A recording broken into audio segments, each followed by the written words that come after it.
Chapter 1962. Ridiculous. Why would Xiao Yunduan suddenly fall for the third daughter of the Lu family? After all, Xiao Yunduan was just a prefect in a remote area, recently emerging from a perilous situation. He hadn't even reached a high rank yet, and their good days were just beginning. It seemed absurd for him to act so arrogantly. Mrs. Jia was equally surprised by Qiao Xian's reaction. "Madam Xiao, are you serious? Don't you know?" Qiao Xian couldn't help but chuckle. "If I didn't know my husband so well, I might have fallen for it too. It's clearly just baseless gossip. What a ridiculous notion." But her amusement quickly turned to anger. Who spread such malicious rumors? If I find out, they'll regret it. She couldn't fathom the malicious intent behind spreading such falsehoods. Budayuro, Mrs. Jia faltered, looking perplexed. "This news has been circulating for days. I heard that Lord Xiao rescued a damsel in distress during the Lantern Festival." Sensing that something was amiss, Qiao Xian pressed Mrs. Jia for more information. True to her character, Mrs. Jia divulged all she knew, unwilling to hide anything from Qiao Xian. The rumors sounded plausible and confident, and with so many witnesses, it was easy to believe. Lord Xiao had even requested Constable Sun to escort Miss Lu home. The fact that Lord Xiao didn't refute the rumors only fueled their spread. Mrs. Jia couldn't help but sympathize with Qiao Xian when she saw the distress in her eyes. Dealing with such widespread rumors would undoubtedly be challenging. She feared that Madame Xiao might eventually have to acquiesce to Lord Xiao taking Miss Lu as a concubine. If not, regardless of the justification Lord Xiao provided for rejecting her, he would be seen as a heartless villain. Fortunately, third Miss Lu was the daughter of a concubine, and even the niece of the Mei family's first madame couldn't exert much influence. Qiao Xian quickly grasped the situation. Her husband had been framed. It was possible that the Mei family and the Lu family were behind this scheme. However, neither Sun Bai nor her husband seemed to take the matter seriously. They had been preoccupied with other tasks in recent days, and even Songsher and the others were busy. Consequently, while there was likely an uproar outside, their lack of response might be interpreted as either tacit approval or guilt. This was becoming quite troublesome. Although she was only a concubine's daughter, she still had a reputation to uphold. If the situation didn't resolve favorably, it could tarnish her reputation irreparably. This could even force a fabricated relationship to become a reality. Those schemers. Qiao Xian seethed with anger. Mrs. Jia took her leave soon after. The moment she departed, Qiao Xian instructed Mian Mian and Ai Yi to gather information. In truth, if they didn't gather information, they wouldn't know the extent of the situation. However, if they did, the need to ask would be unnecessary. Qiao Xian summoned Xiao Yunduan back. Xiao Yunduan was utterly perplexed, even more so than Qiao Xian. Initially, he had no clue what Qiao Xian was talking about. This only added to the confusion. Who was this third daughter of the Lu family? He didn't know her, nor did he owe her anything. Regarding the incident at the Lantern Festival, it was true that someone had accidentally bumped into him. As the prefect of the state, he had to compensate regardless of whether he was at fault. Little did he expect it would escalate into such a mess. Xiao Yunduan grew frustrated. What is the Mei family plotting? Qiao Xian couldn't help but feel a twinge of jealousy. Now they all think that my husband is so lonely without anyone to look after him, so he should be showing concern for her. Chapter 1963. Anger. Hadn't it always been like this since ancient times? Officials and merchants colluded. No, they cooperated. One party provided backing while the other received monetary rewards. The Mei family might not have been the only ones contemplating such actions. It was just that the Mei family had acted first. After all, she was merely a concubine's daughter. So what if the process lacked glory? She was just theta, a concubine's daughter. Regardless of a merchant's power, they remained a merchant. Offering the daughter of a concubine to an official as a concubine, particularly to a young and promising official with a bright future, wouldn't bring shame to their family. Rather, it would be seen as an honor. Furthermore, it could yield benefits in the future. In any case, the Lu family wouldn't come out at a loss. They must have presented their proposal to Xiao Yunduan, who turned them down. That was why Qiao Xian felt reassured. Now wasn't the time for jealousy. Qiao Xian merely voiced his grievances. The primary concern was how to address this issue. As a local powerhouse, the Mei family wielded significant control over public sentiment. They adeptly manipulated and stoked the flames to ensure events unfolded seemingly naturally, detached from their involvement. 5 days had passed since the incident, and Xiao Yunduan and Qiao Xian had missed the prime window for investigation and clarification. Even the rowdy individuals implicated in the night's events likely found themselves swiftly dealt with by the Mei family and relocated. With little recourse, Xiao Yunduan felt a deep sense of frustration. His sole solace lay in the fact that his wife remained understanding and refrained from causing a scene, sparing him further trouble. Expressing his discontent with both the Mei and Lu families, Xiao Yunduan sought to reassure Qiao Xian. He vowed to resolve the issue and adamantly declared his refusal to marry the third daughter of the Lu family. Come what may in the court of public opinion, he was determined to dispel these rumors. Even if faced with criticism for not initially addressing the rumors, Xiao Yunduan felt compelled to set the record straight. Upon learning of the situation that day, he resolved not to let the rumors persist unchecked. Without delay that very afternoon, Xiao Yunduan refuted the rumors and provided a full account of the events from that fateful night. Simultaneously, he steered and managed public opinion. As the prefect lord, honesty was his cornerstone. There was no need for deceit. If he truly harbored affection for Miss Lu, who happened to be a concubine's daughter, he believed that his sincerity alone would suffice to persuade the Lu family to consent to her joining him. There was no need for him to resort to rumors tantamount to coercion. Hence, this rumor was undoubtedly unfounded and certainly not of his making. His prior silence stemmed from his preoccupation with agricultural matters and road maintenance, leaving him oblivious to external affairs. Similarly, his wife, engrossed in farming, paid little heed to external happenings. The unfolding of events caught him off guard, and he acknowledged his fault in inadvertently implicating the innocent Miss Lu. He came forth to testify to Miss Lu's innocence and expressed his remorse, vowing to compensate the Lu family accordingly. Should the Lu family stipulate any condition, barring illegal or unethical demands, he pledged to fulfill them to the best of his ability. This assurance carried weight, for he held the esteemed position of prefect lord of An's prefecture city. Failure to uphold his word publicly would tarnish his reputation and jeopardize his future endeavors. Chapter 1964. Self-recommendation. Simultaneously, Xiao Yunduan gravely addressed the presence of an instigator working behind the scenes to sow discord between himself, the Lu family and the Mei family. Their aim was to disrupt the harmony and progress of An's prefecture. Such a person was utterly despicable. He pledged to launch a covert investigation to uncover the identity of this malicious individual. Once found, they would face severe consequences for their sinister actions. These words reverberated with shock among the onlookers. Many were intimidated into silence, refraining from reckless discussions. Even if the flames of discontent burned within, they dared only to confide in their families behind closed doors, avoiding any brazen remarks. The citizens of An's city were well aware of Lord Xiao's capabilities. His stern warning quelled any further impudence. Despite their influence, were they as formidable as the bandits from the three villages? To Xiao Yunduan's surprise, second old Master Lu, the father of third Miss Lu, visited the prefect's office the following day. Reluctantly, Xiao Yunduan appeared, understanding the gravity of the situation, despite his inner discontent. Second old Master Lu approached with genuine contrition. He bowed deeply to Xiao Yunduan, expressing profound apologies and acknowledging the fault of the Lu family in the unfolding events. He explained that the Lu family had been caught off guard by the rumors, utterly bewildered by the situation. Given the involvement of the prefect lord, they hesitated to make any hasty remarks, fearing inadvertent offense. To do so would be a grave transgression. Hence, they awaited the prefect lord's declaration, hoping to gauge his stance first.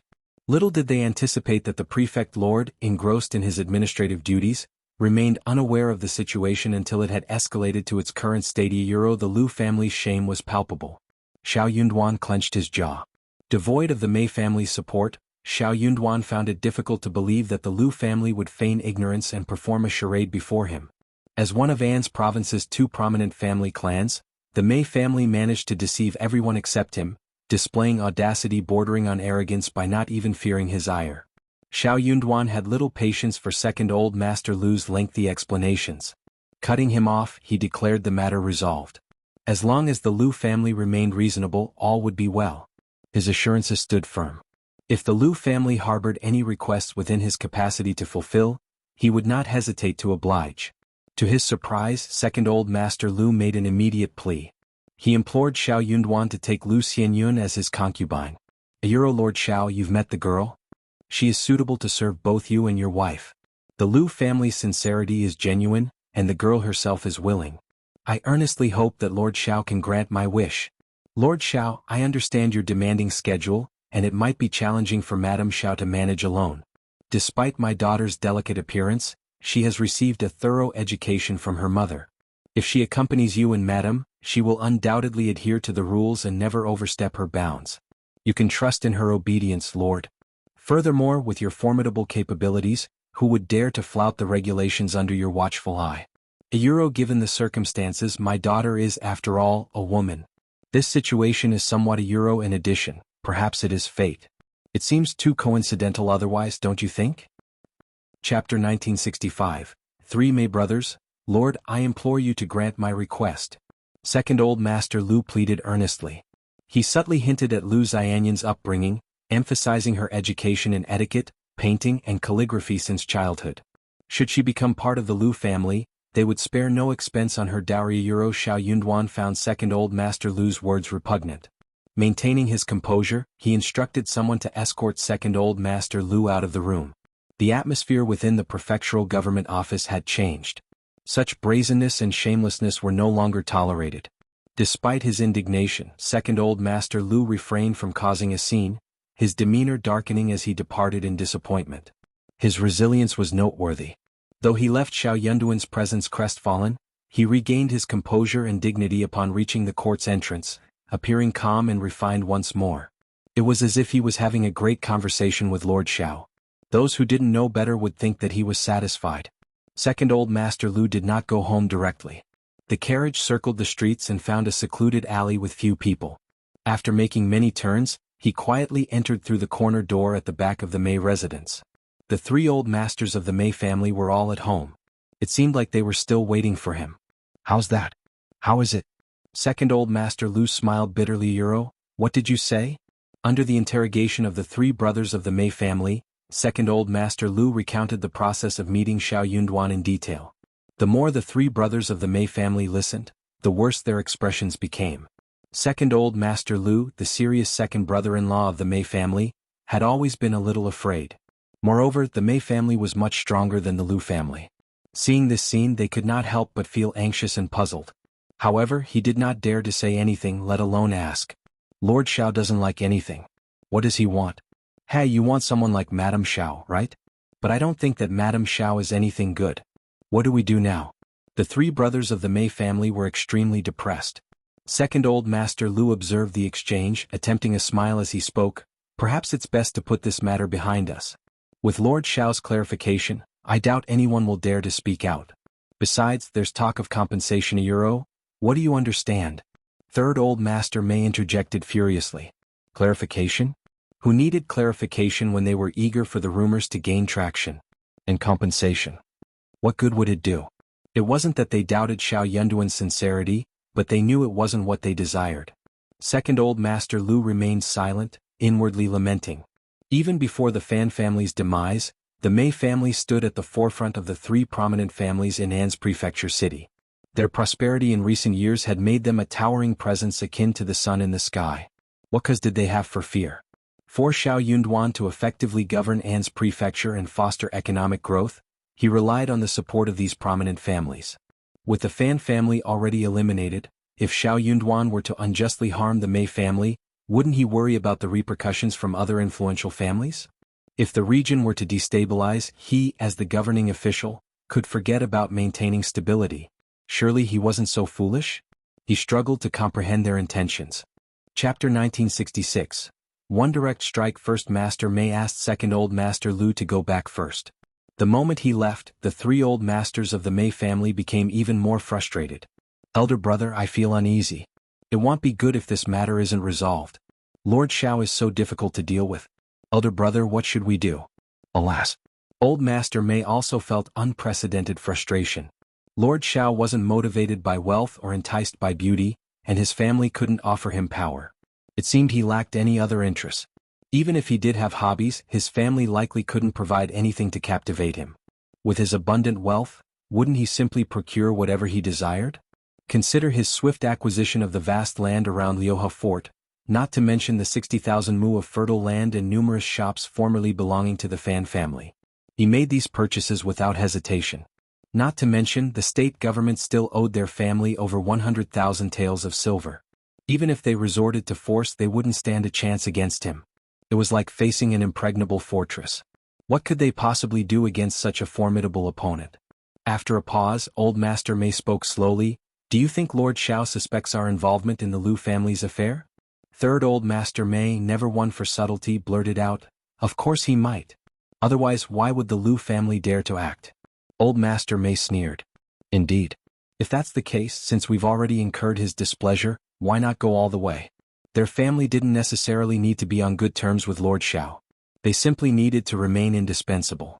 Whether the relationship between the Mei and Lu families was coerced or genuinely harmonious mattered little. Thus, when Xiao Yunduan refuted the rumors and silence prevailed, Second Ms. Lu accompanied Lu Xianyun to the state office the day after Second Old Master Lu's visit. They requested to see Qiao Xian. Qiao Xian had just briefed Mian Mian, Songshi, and Lu Fu on the impending arrival of the first batch of pepper and fruit trees, instructing them to prepare for planting.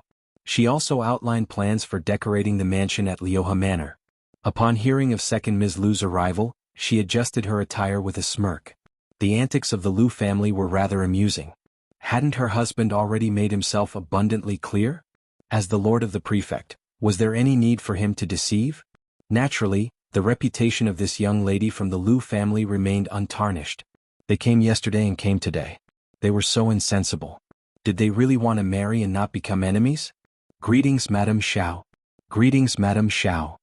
Second Ms. Lu led Lu Xianyun and her attendants, who knelt upon arrival. Lu Xianyun introduced herself, prompting Qiao Xian to cast another glance at her.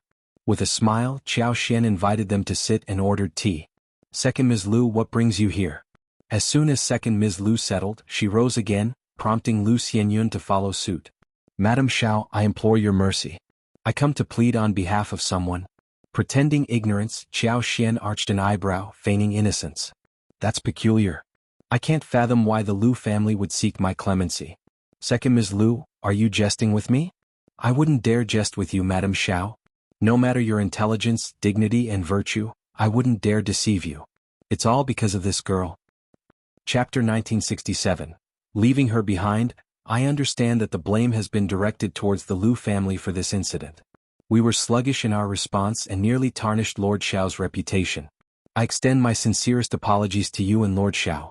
Qiao Xian didn't concern herself with whether this was a retreat or not. An apology was forthcoming and she accepted it. It's true that the Lu family's reaction to this matter was delayed. Our lord is occupied and genuinely unaware of these rumors. Likewise, I was unaware. Had I known, I would have promptly stepped in to address the falsehoods. Why didn't you dispatch someone to inform us sooner? Allowing these rumors to fester and tarnish your daughter's reputation is quite lamentable. Second Ms. Lu was taken aback. Yes, Madame Xiao, you're correct. Qiao Xian continued. So, your purpose in coming here is to apologize for this? That's unnecessary. Our lord has already quashed the rumors and he's not one to hold grudges. Once the misunderstanding is cleared, he won't hold you accountable. Second Ms. Lu remained speechless. Qiao Xian had conveyed her message. However, recalling her eldest sister-in-law's counsel, Qiao Xian realized there was more she needed to address, despite having said quite a bit already. However, Second Ms. Lu didn't dare to say any nice words or play any tricks. Madame Xiao didn't fall for it at all. Second Ms. Lu feigned ignorance of Qiao Xian's implication, gazing at her with sincerity. Lord Xiao and Madame Xiao, I appreciate your kindness, but not everyone in this world possesses such generosity. There are countless fools who revel in mocking and attacking my third daughter with their vile words. She suffers unjustly. Madame Xiao, today I come to plead, despite the discomfort it brings me, to beseech you to allow the three of us to remain. We have been educated in etiquette and manners since childhood through women's ring and women's training. We are well behaved and modest. We can assist you in shouldering your burdens. Rest assured, Madame Xiao, upon entering your household, she will dutifully obey your instructions and defer to your authority. She will seek your guidance in all matters and never act against your wishes. I implore you, Madame Xiao, to grant her a place to reside and silence those who gossip. I beg of you to show compassion. Lu Xianyun cast a pitiful glance at Qiao Xian before humbly lowering her head and kneeling silently, displaying her submission. Qiao Xian remained silent. Second Ms. Lu persisted. Madame Xiao, forgive me for overstepping my bounds. Lord Xiao is young, talented, and destined for greatness. He may one day ascend to high office. Currently, he lacks a companion, but in the Futuria Euro he will possess wealth and influence beyond your capacity to manage alone. Rather than risk him forming ties with individuals ignorant of his background and beyond your control, it's prudent to plan ahead. I cannot promise much, but I assure you that my third daughter will be faithful and obedient to you. You need only guide her, and the Liu family will not intervene. Chapter 1968. Personally send it back. If you doubt our sincerity, am willing to swear an oath written and witnessed. I can even have our third miss swear to it. We're earnest in our request, Madame Xiao. Please grant it. Xiao Xian couldn't help but feel perplexed. Why was the Mei family so insistent? Did they possess such discerning taste? Were they so confident in her husband's future success that they felt compelled to issue an early warning? Well, address the future when it arrives. Am not one to concern myself with long-term planning. After all, circumstances can change unexpectedly, can't they? No plan, no matter how meticulous, can guarantee a smooth journey ahead. Am rather obstinate and inclined to disregard advice. Second Ms. Liu, there's no need for further discussion. Let's conclude this matter here. If there's nothing else, Second Ms. Liu, kindly escort Third Miss Liu back. Madame Xiaoyuro, Li Xiao Liqiu, see our guests off. Yes, Second Ms. Liu, this way please. Li Xiao and Liqiu, irked by Second Ms. Liu's persistence, hastened to usher her out. With no alternative, Second Ms. Liu rose and departed. Lu Xianyun obediently followed her mother out of the office. However, just as they were about to depart the back office, Second Ms. Liu claimed she had dropped her handkerchief and instructed Lu Xianyun to retrieve it for her. Lu Xianyun dutifully turned back to search, only to find herself abandoned as Second Ms. Liu departed with the maidservants. Meanwhile, Lu Xianyun, fulfilling her filial duty, eventually located a handkerchief for her birth mother. However, she was not inside the office. Rather, she knelt before the east gate of the state government office. Passers-by couldn't help but crane their necks, murmuring in hushed tones and speculating about the situation. Euro Xiao Xian swiftly caught wind of the situation, her expression darkening. Li Xiao and the others were taken aback. Has the Liu family lost their minds? How audacious. Madam, what shall we do now? We cannot allow Third Miss Liu to kneel there indefinitely. Indeed, it's improper for others to witness this. Those unaware may assume our household mistreats Hera Euro. This person naturally could not stay there, nor could he be called in. Lu Xianyun was alone. If she was asked to enter the east courtyard now, it would be hard to explain. Li Xia and the others were right. The Liu family was extraordinarily bold. They were blatantly coercing them. Prepare the carriage. I'll take her back myself. Xiao Xian got up. When Xiao Xian came in person, the Liu family had no choice but to open the door. Second Ms. Liu, overwhelmed with guilt, concealed herself and avoided encountering Xiao Xian. Unperturbed, Xiao Xian escorted Lu Xianyun back to First Madame Liu, explaining with a smile, I engaged in a brief conversation with Third Miss Liu, which delayed her return. As I happened to be leaving, I took the opportunity to accompany her back. Now that she's safely home, I must bid you farewell as I have other matters to attend to. The Liu family hadn't anticipated Xiao Xian's swift return with Lu Xianyun. Did Lord Xiao remain unaware of the situation? Madame Xiao's apparent disdain for Miss Liu was unmistakable. She made her decision swiftly and decisively. What could First Madame Liu say? As the matriarch of the family, even amidst the gossip, Xiao Xian, the prefect's wife, asserted that she had detained Lu Xianyun briefly before sending her home. How could First Madame Liu challenge her authority? The family matriarch couldn't afford such a loss of face. While Second Ms. Liu remained absent, Lu Xianyun's biological mother, Concubine Yan, was present. Chapter 1969. Concubine Yan. Before First Madame Liu could respond, Concubine Yan interjected calmly, Madame Xiao, what do you imply? Doesn't Lord Xiao favor our third daughter and wish for her to become his concubine? Have you consulted Lord Xiao about this matter? Is it appropriate for Madame Xiao to dismiss our daughter? Concubine Yan's words were not rooted in genuine knowledge. Rather, Second Old Master Liu had instructed her to speak thus. Nonetheless, she felt a sense of satisfaction in carrying out his directive. Consider the context. Ordinarily, she wouldn't even merit a meeting with the prefect's wife. Yet, here she stood, facing her directly, subject to her reproach and questioning. How dignified and gratifying. Furthermore, Lu Xianyun was the only daughter. Without this opportunity, her prospects might involve a marriage to a lesser son of a concubine, or even a family far beneath the Lu's status. How could anyone compare to Lord Xiao? It was widely known that Miss Xiao was the sole wife of Lord Xiao, without any concubines. Marrying into such a household would elevate Lu Xianyan's status significantly, especially with support from both the Lu and Mei families. With time, bearing a son and daughter would further enhance her standing. This opportunity was akin to a ticket to greatness. Passing it up would mean foregoing such a lucrative opportunity. Most significantly, Lord Xiao had unequivocally shown favoritism toward Lu Xianyun. His defense of her that night, along with his instructions to escort her home, spoke volumes. Thus, when concubine Yan boldly confronted Xiao Xian, she exuded an air of confidence. Xiao Xian's demeanor turned icy as she addressed First Madame Lu, and Theseuro? First Madame Lu observed the scene with a demeanor akin to watching a theatrical performance. She interjected with a smile, "This is concubine Yan, the biological mother of our third daughter. She is inexperienced in such matters and her words may lack finesse. Madame Xiao, I hope you'll forgive her forthrightness." Xiao Xian scoffed, "Is there no one else left in the Lu family? Or does a concubine now hold authority?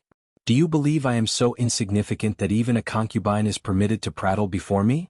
If you recognize the ignorance and rudeness of concubines, why permit her to speak out of turn in my presence?" First Madame Lu was taken aback. Concubine Yan grew flustered. "Oh Madame Xiao, you Cantillero, how dare you?" Lixia's glare bore into concubine Yan. "Have you no regard for my mistress' words? Does the Lu family hold my wife in such low esteem?" Startled, concubine Yan faltered, turning to First Madame Lu for assistance. First Madame Lu intervened, restraining concubine Yan, and offered a placating smile to Xiao Xian. "Madame Xiao, please accept our apologies. We hold you in the highest regard. Concubine Yan is not always rational and tends to become overly anxious. Please pardon her." Xiao Xian regarded them with a faint smile, remarking, "If I were to take offense and not let her off lightly, it would reflect poorly on my character.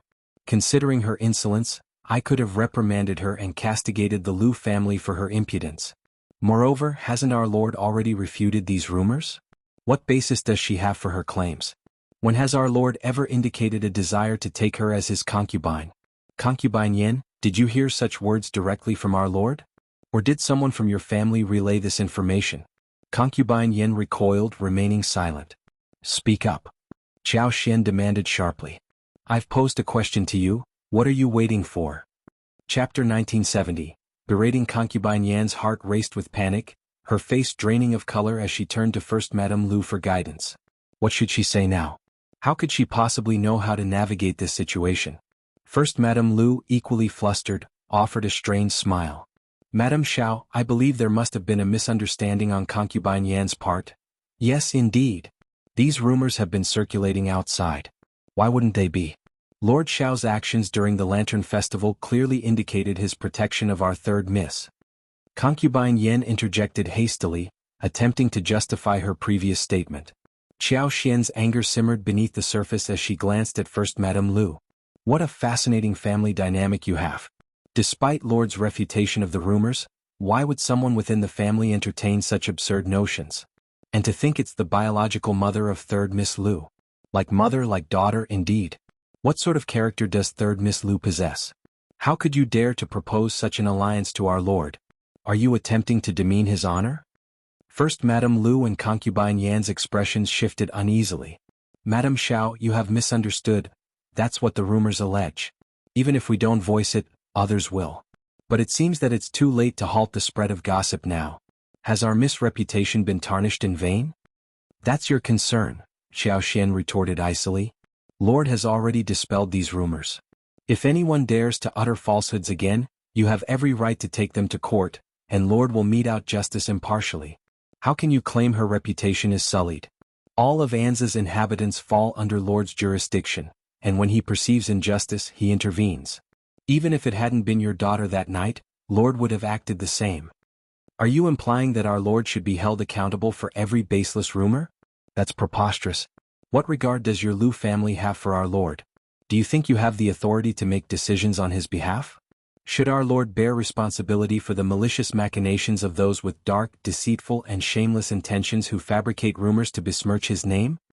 But on that day, our Lord has already refuted the rumors, rendering any further discussion irrelevant. Xiao Xian cut off concubine Yan's attempted defense, unwilling to entertain further fruitless debate. Some individuals were simply beyond reasoning with, and she deemed it more prudent to set a firm example. With a piercing gaze, Qiao Xian turned her attention to First Madame Lu. First Madame Lu, how do you propose to discipline a servant who disrespects their superior and slanders their master? Caught off guard, First Madame Lu sensed the weight of the question, recognizing it as a potential trap. Nevertheless, she had no choice but to respond. If such a servant were to exist, we would have to expel them from the household. We might administer a punishment such as a beating or selling them away to a distant location. Indeed, we cannot tolerate such insubordination within our ranks. Failure to address it would only lead to chaos within the family. As for concubine Yan, not only did she disregard my authority, but she also propagated false rumors and besmirched our Lord's reputation. While she may hold a higher position than a common servant, she is still a concubine. Shouldn't she face appropriate consequences for her actions? First Madame Lu's eyelids twitched nervously, sensing the gravity of the situation. Concubine Yan's panicked plea fell on deaf ears as Qiao Xian continued to address First Madame Lu directly. Are you, First Madame Lu, the esteemed mistress of the Lu family? Qiao Xian's tone carried a hint of sarcasm and disdain, causing First Madame Lu's heart to sink. The implications of her response weighed heavily on her, realizing the potential consequences if word of this confrontation were to spread. Chapter 1971. Punishment. Madame Xiao was so persistent that concubine Yan was going to suffer. First Madame Lu took a deep breath and said in a deep voice, Madame Xiao is right, concubine Yan should be punished. She should be slapped 20 times and grounded for a month. Qiao Xian did not say anything. Seeing that, First Madame Lu gritted her teeth and said, 30 slaps and 3 months ground. Qiao Xian said with a smile, you are a concubine after all, so that is fine. Please go ahead. He was going to watch concubine Yan get slapped. First Madame Lu was helpless. Ignoring concubine Yan's protests, she had no choice but to order the maids to slap her.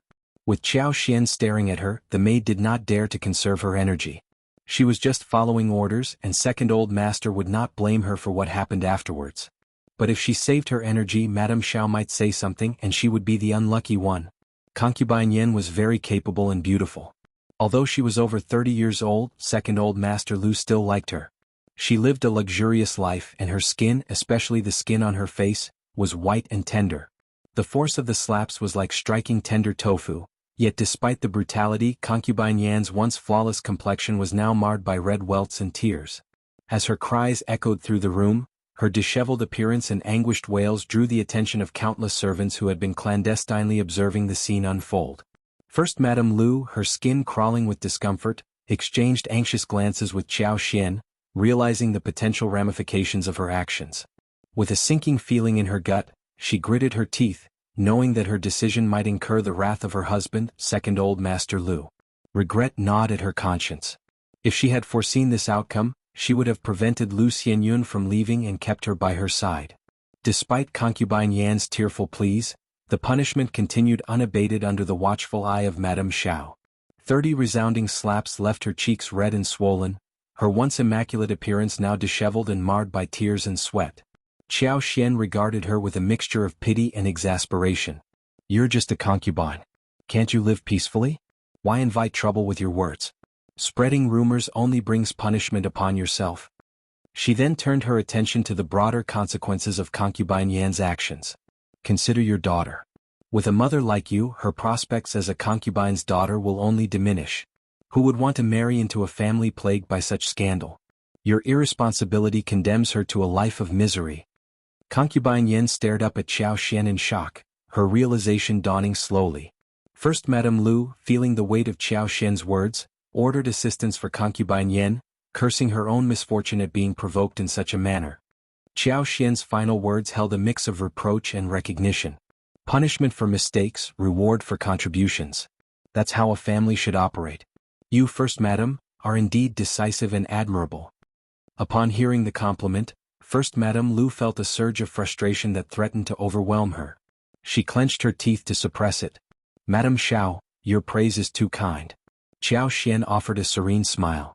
No, you truly deserve the title of First Madame Lu. First Madame Lu seethed inwardly. She had been outmaneuvered. It was best to remain silent. First Madame Lu, refrain from harboring any more ill intentions or spreading baseless rumors.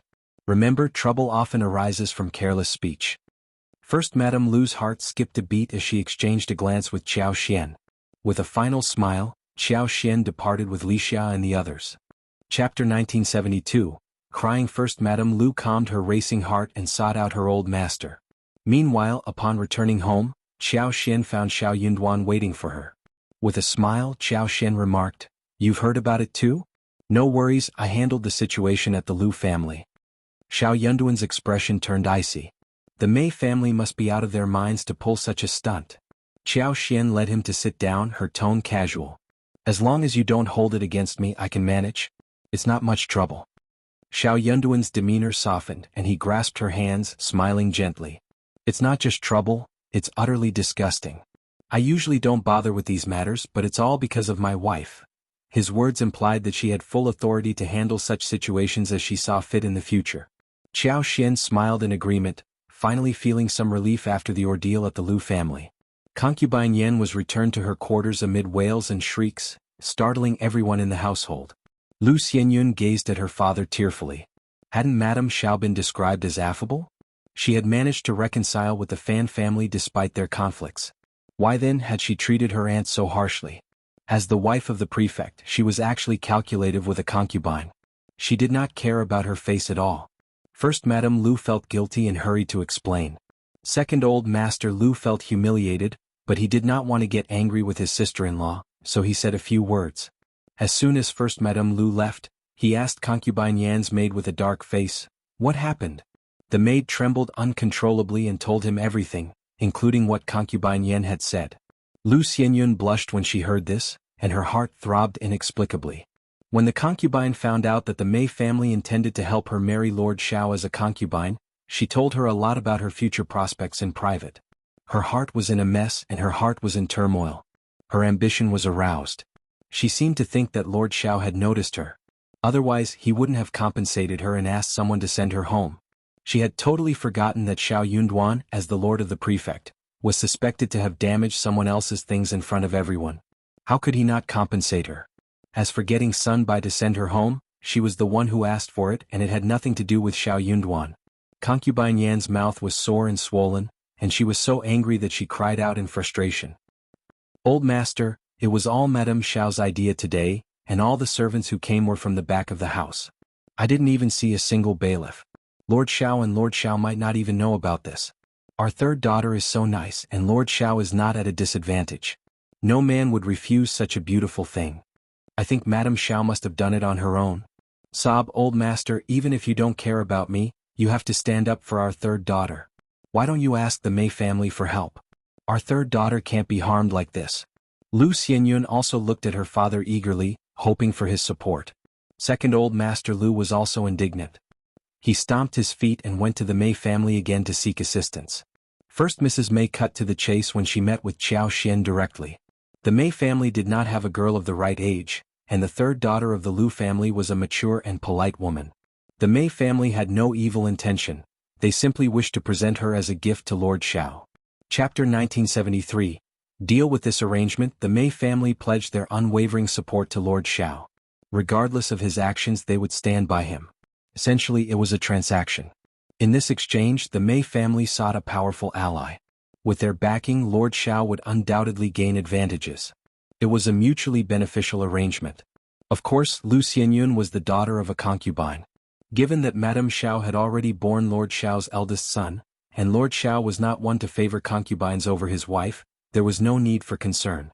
If Madame Xiao felt that Lu Xianyun had erred, she could reprimand her. She even proposed to Lord Xiao that if he did not accept Lu Xianyun, they could find another suitable candidate.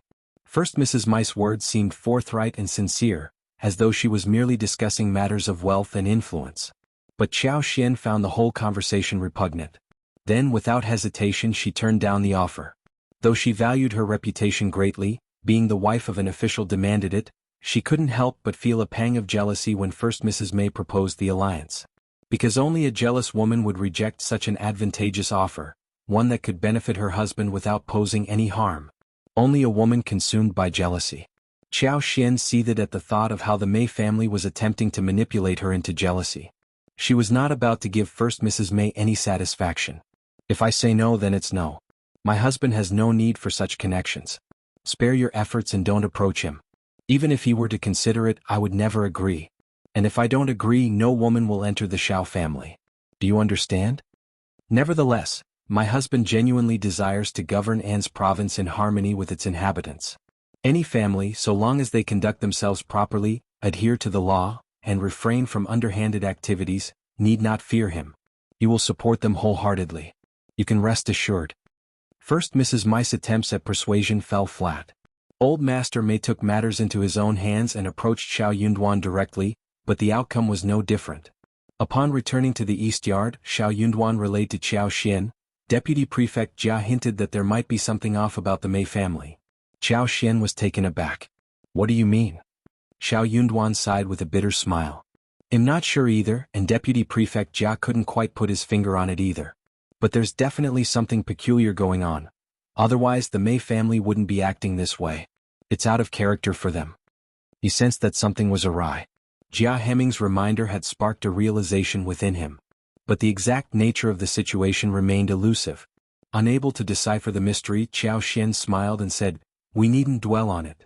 Whatever their intentions are, they'll reveal themselves in due time." Xiao Yunduan nodded, gently grasping her shoulders. "I've already instructed Zheng Sang to discreetly investigate. Just to be safe, you should avoid going out these days. And if you must, ensure you're accompanied by additional guards." Qiao Xian chuckled. "They'll be cautious, don't worry. The trauma from her abduction by the fourth prince's men would linger for a lifetime." Qiao Xian empathized with him deeply. Chapter 1974. Returning to hometown following that incident, the Mei family ceased their persistent efforts.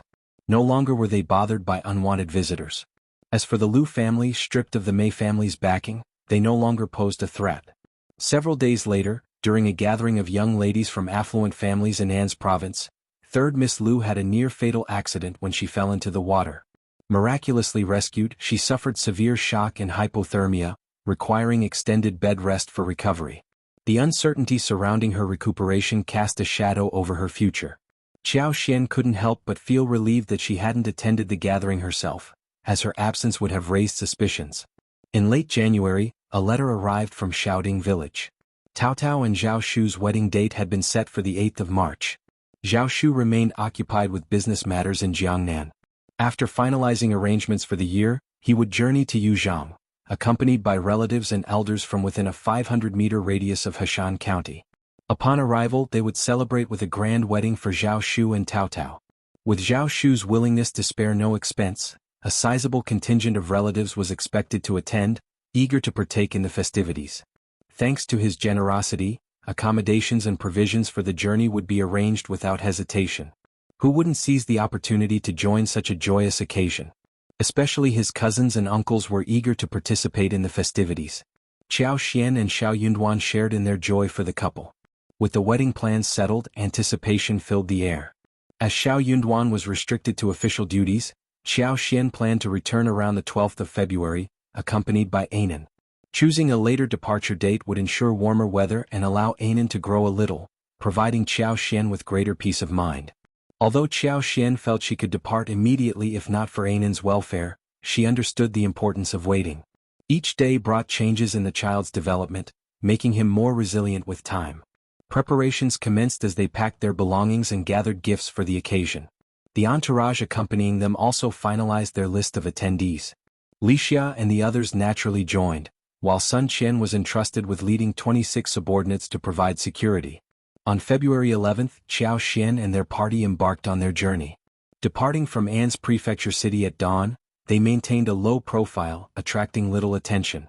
Unbeknownst to many, Qiao Xian was en route to her hometown. That was Xiao Yunduan's intention as well. He would feel more assured if their journey remained discreet. Furthermore, while Qiao Xian eagerly anticipated returning home, she also worried about Xiao Yunduan. In recent days, she had nagged at him incessantly. At night, she was different, her passion fiery yet gentle to the core. She seemed to want to envelop him completely. And he was more than willing to comply. However, amidst his happiness, a pang of heartache tugged at him. He couldn't help but wonder how many promises her tender words concealed. Yet having her by his side was enough. He couldn't bear to see her sad. Keeping a low profile was imperative. It was best if no one knew they had left An's prefecture city. 5 days later, they arrived in Yuzhang province. As the wagon passed through the gates, Xiao Xian lifted the curtain, gazing outside. The sights grew increasingly familiar, filling her with happiness. Finally they were home. Given the size of the Yuezhing family, Xiao Xian headed directly there upon arrival. Chapter 1975. Arriving at Yuzhang, Xiao Xian also penned a letter to First Madam while on the journey home. First Madam anticipated her arrival in a couple of days, eagerly awaiting her return. Therefore, as soon as they arrived at the gates of the Yuezhing family, the gatekeeper recognized Xiao Xian and hurried in to report the news. A few moments later, First Madam emerged, accompanied by her eldest daughter-in-law and the housekeeper's wife. Xiao Xian stepped out of the carriage and saw First Madam, her heart warmed by the sight, and a bright smile lit up her face. "Hey, elder aunt. Ah Xian. You're truly back." "Haha, that's right. It's been a rush journey. I've missed you all." Xiao Xian hastened forward and linked arms with First Madam. Everyone exchanged smiles and greetings. Lu Zheng expressed some words of concern for Xiao Xian, his gaze softening upon seeing the baby in the nanny's arms. "So this is Anan? Indeed, she carries the features of both you and Lord Xiao. She's quite handsome and utterly charming." Like any mother, Xiao Xian beamed with joy hearing her son praised, even more so than herself. With a smile she responded, "Babies are so pure and delicate in their youth, with eyes so dark and bright. Indeed, she's quite lovable." She scooped Anan into her arms and greeted First Madam with a wave of her hand. Anan showed no fear of strangers. Babbling as he looked at First Madam, his beautiful black eyes reflected both joy and confusion. First Madam adored him instantly. She pinched his little cheeks and playfully teased him with her delicate hands. When she tried to reach for him, Anan responded eagerly, reaching out with open arms, eliciting laughter from everyone. With a smile, First Madam took him into her arms and led the way into the courtyard with Xiao Xian and the others. Since Xiao Xian and the others returned unexpectedly, First Madam hadn't prepared a formal banquet. They were family, so there was no need for such formality. Instead, she instructed the kitchen to prepare a few extra dishes that Xiao Xian liked for dinner, and arranged for someone to prepare some minced meat porridge for Anan. After a while, Xiao Xian and First Madam found themselves engaged in conversation in the parlor. First Madam's eldest daughter-in-law attended to the household tasks and made arrangements for Xiao Xian's entourage. Li Xia and the others, weary from the journey, retired to rest. Since Xiao Xian was with First Madam, they were excused from serving her directly. Anan, on the other hand, may have been sleeping during the journey, but now, in this new environment, everything fascinated him. He was so enthralled that sleep eluded him entirely. The nanny and others found it difficult to rest as well, so they brought him to play on the small bed behind the jade cabinet. First Madam's welcoming gift for Anan was a gold longevity lock adorned with gemstones.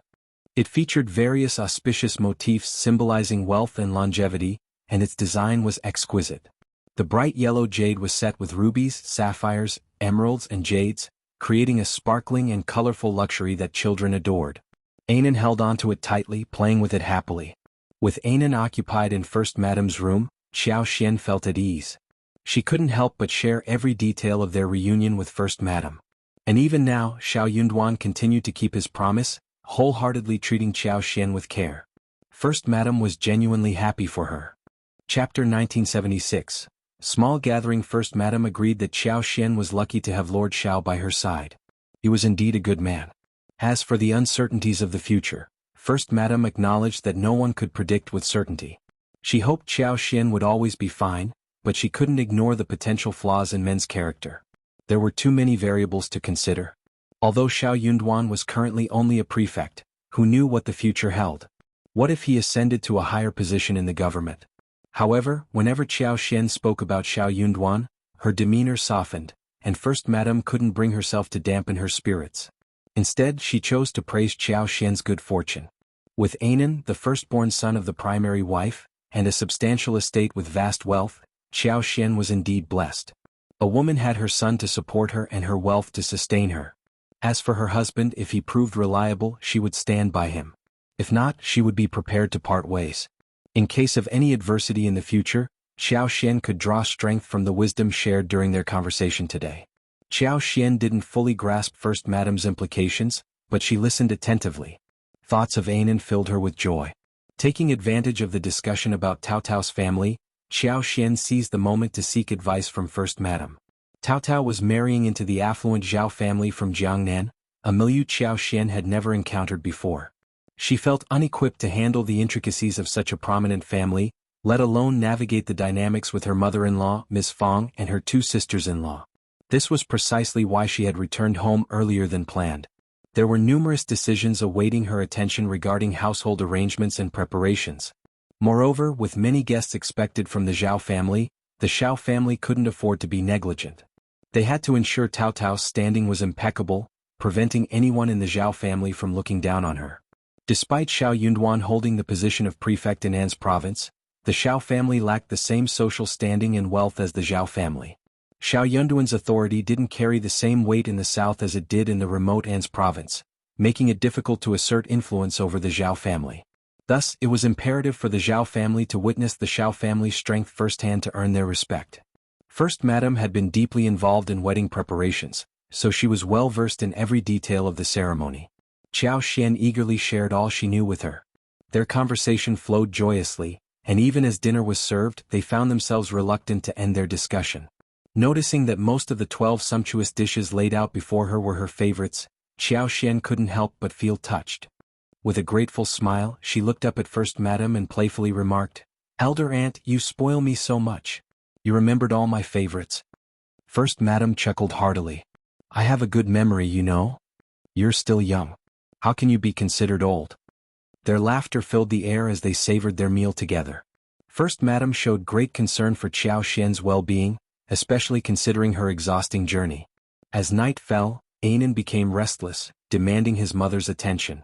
Recognizing Qiao Xian's fatigue, First Madame arranged for her to retire to bed.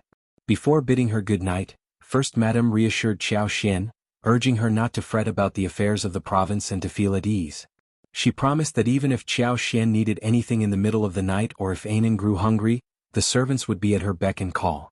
She had even instructed the kitchen to prepare pigeon porridge in a casserole on the small stove, a comforting thought for Qiao Xian. Grateful for First Madame's thoughtfulness, Qiao Xian nodded with a warm smile, feeling deeply touched by her kindness. Chapter 1977. Returning to Xiaoding village the following day, Qiao Xian and her companions prepared to depart. First Madame entrusted Auntie Hua, her trusted confidant, to accompany Qiao Xian and offer assistance. Auntie Hua was a pillar of strength, possessing a wealth of experience and a calm, meticulous demeanor. With her by Qiao Xian's side, everything would proceed smoothly. As Cao Cao's wedding approached, guests from the Yuezhing family would soon arrive to extend their congratulations. First Madame informed Qiao Xian that she intended to join them a few days in advance. Expressing her gratitude, Qiao Xian smiled and thanked First Madame sincerely. Taking Qiao Xian's hands in hers, First Madame returned the smile and spoke warmly, "No need for such formality with me. It's because of your understanding that I feel comfortable offering my help.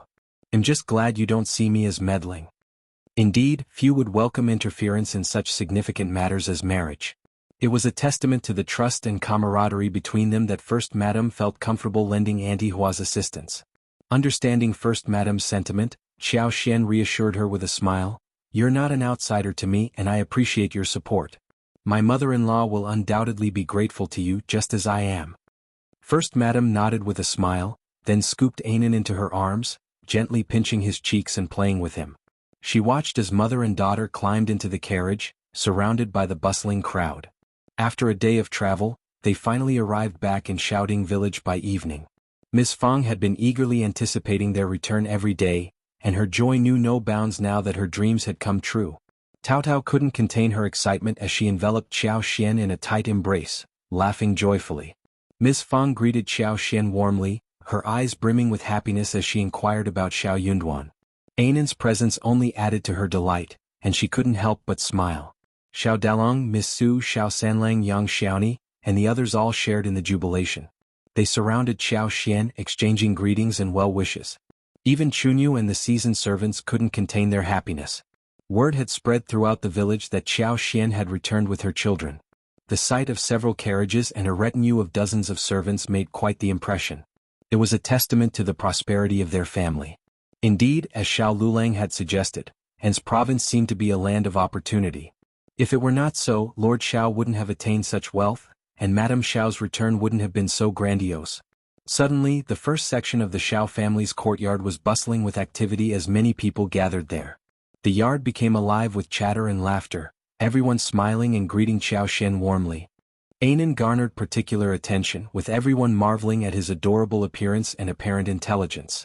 He was truly the pride of the Xiao family. After a while, Miss Fang and her daughter-in-law, seeing that Xiao Xian and her grandson were tired from the journey, suggested that they retire to rest. They bid farewell, promising to return the next morning, and one by one the guests departed. With the courtyard gate closed, tranquility finally returned to the house. The servants who had accompanied them were duly settled, and preparations for dinner were underway. A table was set in the main room, awaiting their arrival. Miss Su and Yang Xiaoni, along with the household staff, were busy in the kitchen. They prepared a feast fit for the occasion, including stewed chicken with mushrooms, braised duck, and steamed mandarin fish fresh from the backyard pond. Additionally, they prepared steamed sausages, stir-fried radishes and garlic shoots, scrambled eggs with scallions, sautéed wolfberry shoots, and stir-fried lettuce with garlic, filling the air with the aroma of garlic and fresh vegetables. Chapter 1978. Home life. Although they were all simple home-cooked dishes, their aroma filled the room, evoking a sense of warmth and closeness. Seeing the eager expression on Xiao Xian's face, Miss Fang couldn't help but smile. "You must be exhausted from the journey. Dig in, dear. These dishes are just like the ones you used to enjoy at home." Xiao Xian nodded enthusiastically. "Absolutely. I've been craving home-cooked meals for so long." Miss Fang chuckled. "There's nothing like home-cooked food, isn't it? I'll have your sister-in-law cook for you every day." Yang Xiaoni, entering with the last dish, chimed in. "Mother, fifth sister-in-law's cooking is truly exceptional. I've even asked her to cook for me.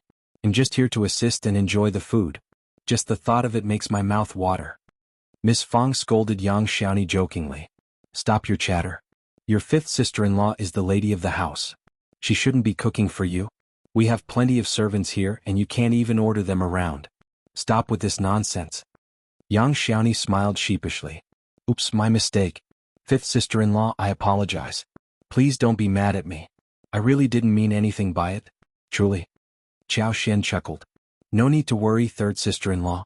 We're family after all." Then she turned to Miss Fang with a warm smile. "Mom, there's no need to be so formal with me. Cooking at home is a pleasure. I'd love to prepare a meal for you. Don't overexert yourself, dear. We're family, no need for formalities. Let's sit down and eat before the food gets cold." With everyone's agreement, they gathered around the table for dinner. The atmosphere was relaxed and familial, filled with lively conversation and familial warmth. It was a true homecoming experience.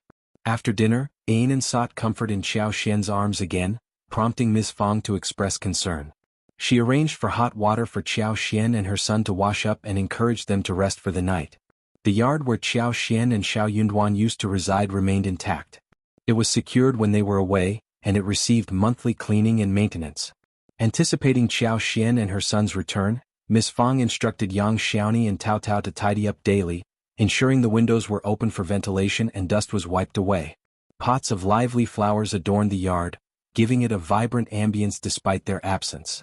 Entering the yard with Anan, the nanny, Lixia, and Liqiu, Xiao Xian found everything orderly, evoking a comforting warmth within her heart. Home was home because of this irreplaceable sense of belonging.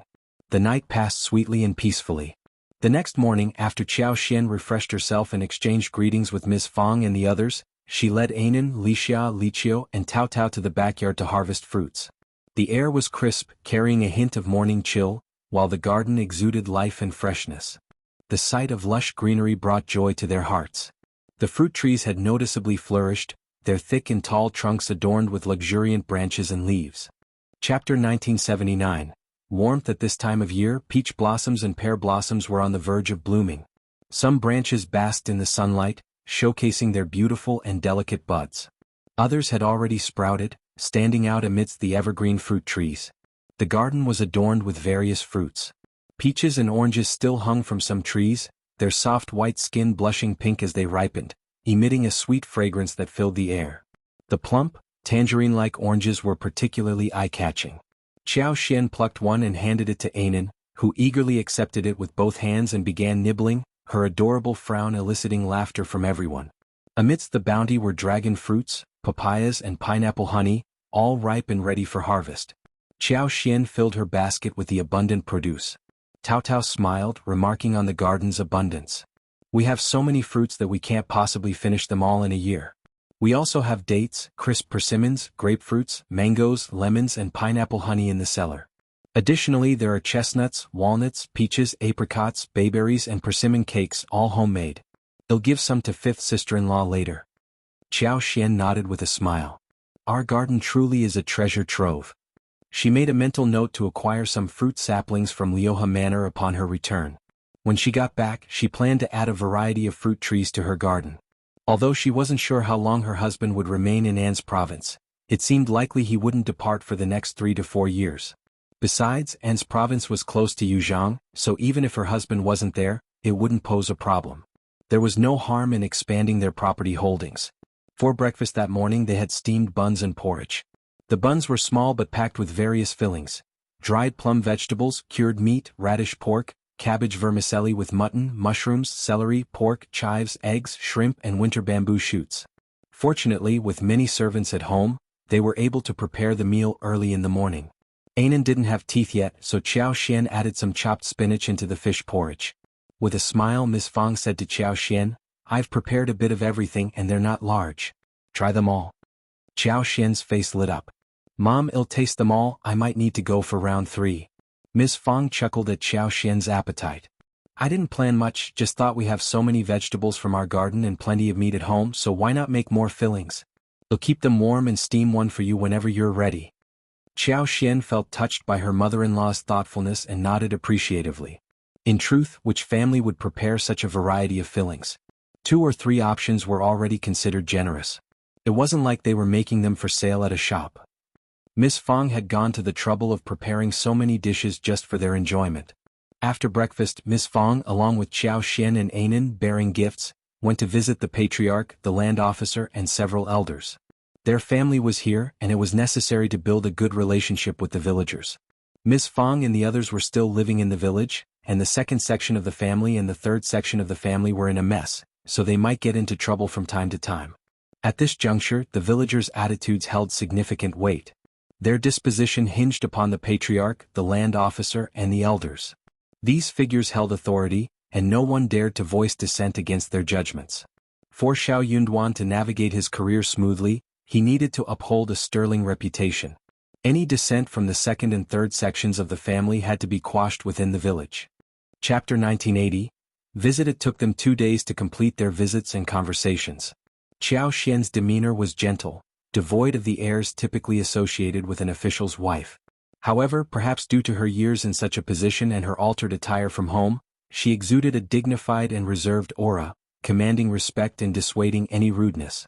The second branch of the Xiao family could be treated more casually, merely requiring a gift to be sent without the need for a personal visit. Conversely, the third branch was a closer relation, demanding a formal visit. Accompanied by Ms. Fang, Qiao Xian paid her respects to both branches. Taking care to leave Anan behind, Qiao Xian relieved her host's concerns upon seeing they hadn't brought the child along. The hosts, Ms. Ma and third uncle, breathed a sigh of relief at the absence of Anan.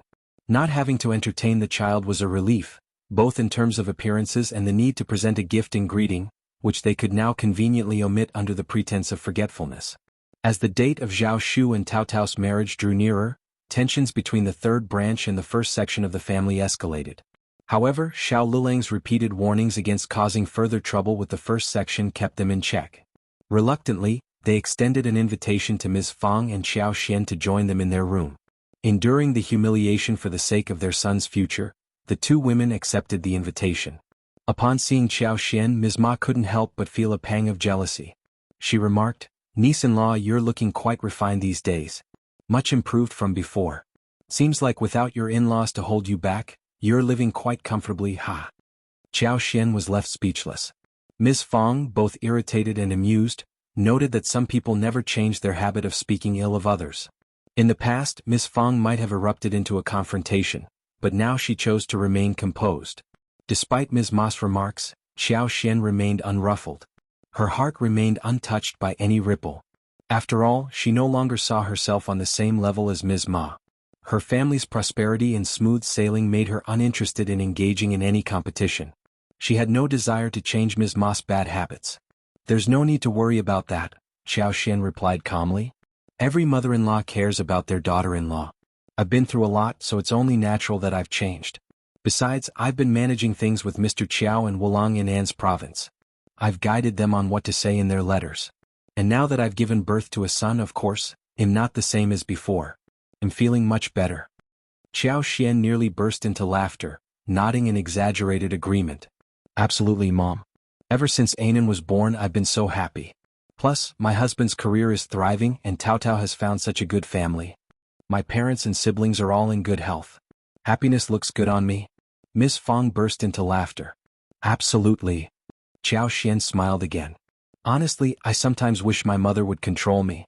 She has a lot of wisdom to offer and am grateful for her guidance. So, I don't feel uncomfortable at all. What third aunt-in-law said doesn't make any sense. Ms. Fong nodded approvingly. I know you're sensible, not someone who indulges in baseless gossip. Ms. Ma, who was spouting nonsense, fell silent. Chapter 1981. You can brag when that happened. Ms. Ma smiled coldly. She was not satisfied and couldn't help but boast. By the way, our Lu Lang is on track to become a high-ranking official. He's likely to pass the intermediate exam this year. Serving as an official in the capital is far superior to staying local.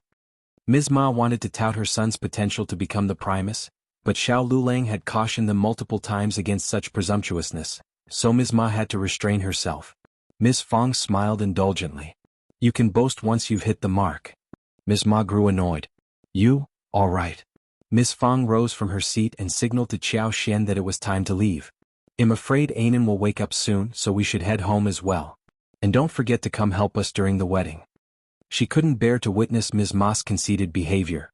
Xiao Lulang was merely going to the capital for an exam. Those unfamiliar with the situation might think he had already passed the intermediate and was on the verge of becoming an official. Each year, countless scholars journey to the capital. Xiao Yunduan's upcoming venture there filled them all with trepidation. He lacked Ms. Ma's and her husband's confidence in such matters. Hearing their boastfulness, he feared they might face embarrassment. Ms. Ma snorted dismissively. We'll see about that. Then she turned to Xiao Xian and asked, Have you made up your mind, sister-in-law? The Zhao family is wealthy and has strict customs, unlike us, a humble countryside family. Any misstep during the wedding could bring ridicule and scorn upon Tao Tao. You needn't worry. I might not understand everything, but Miss Chiao does.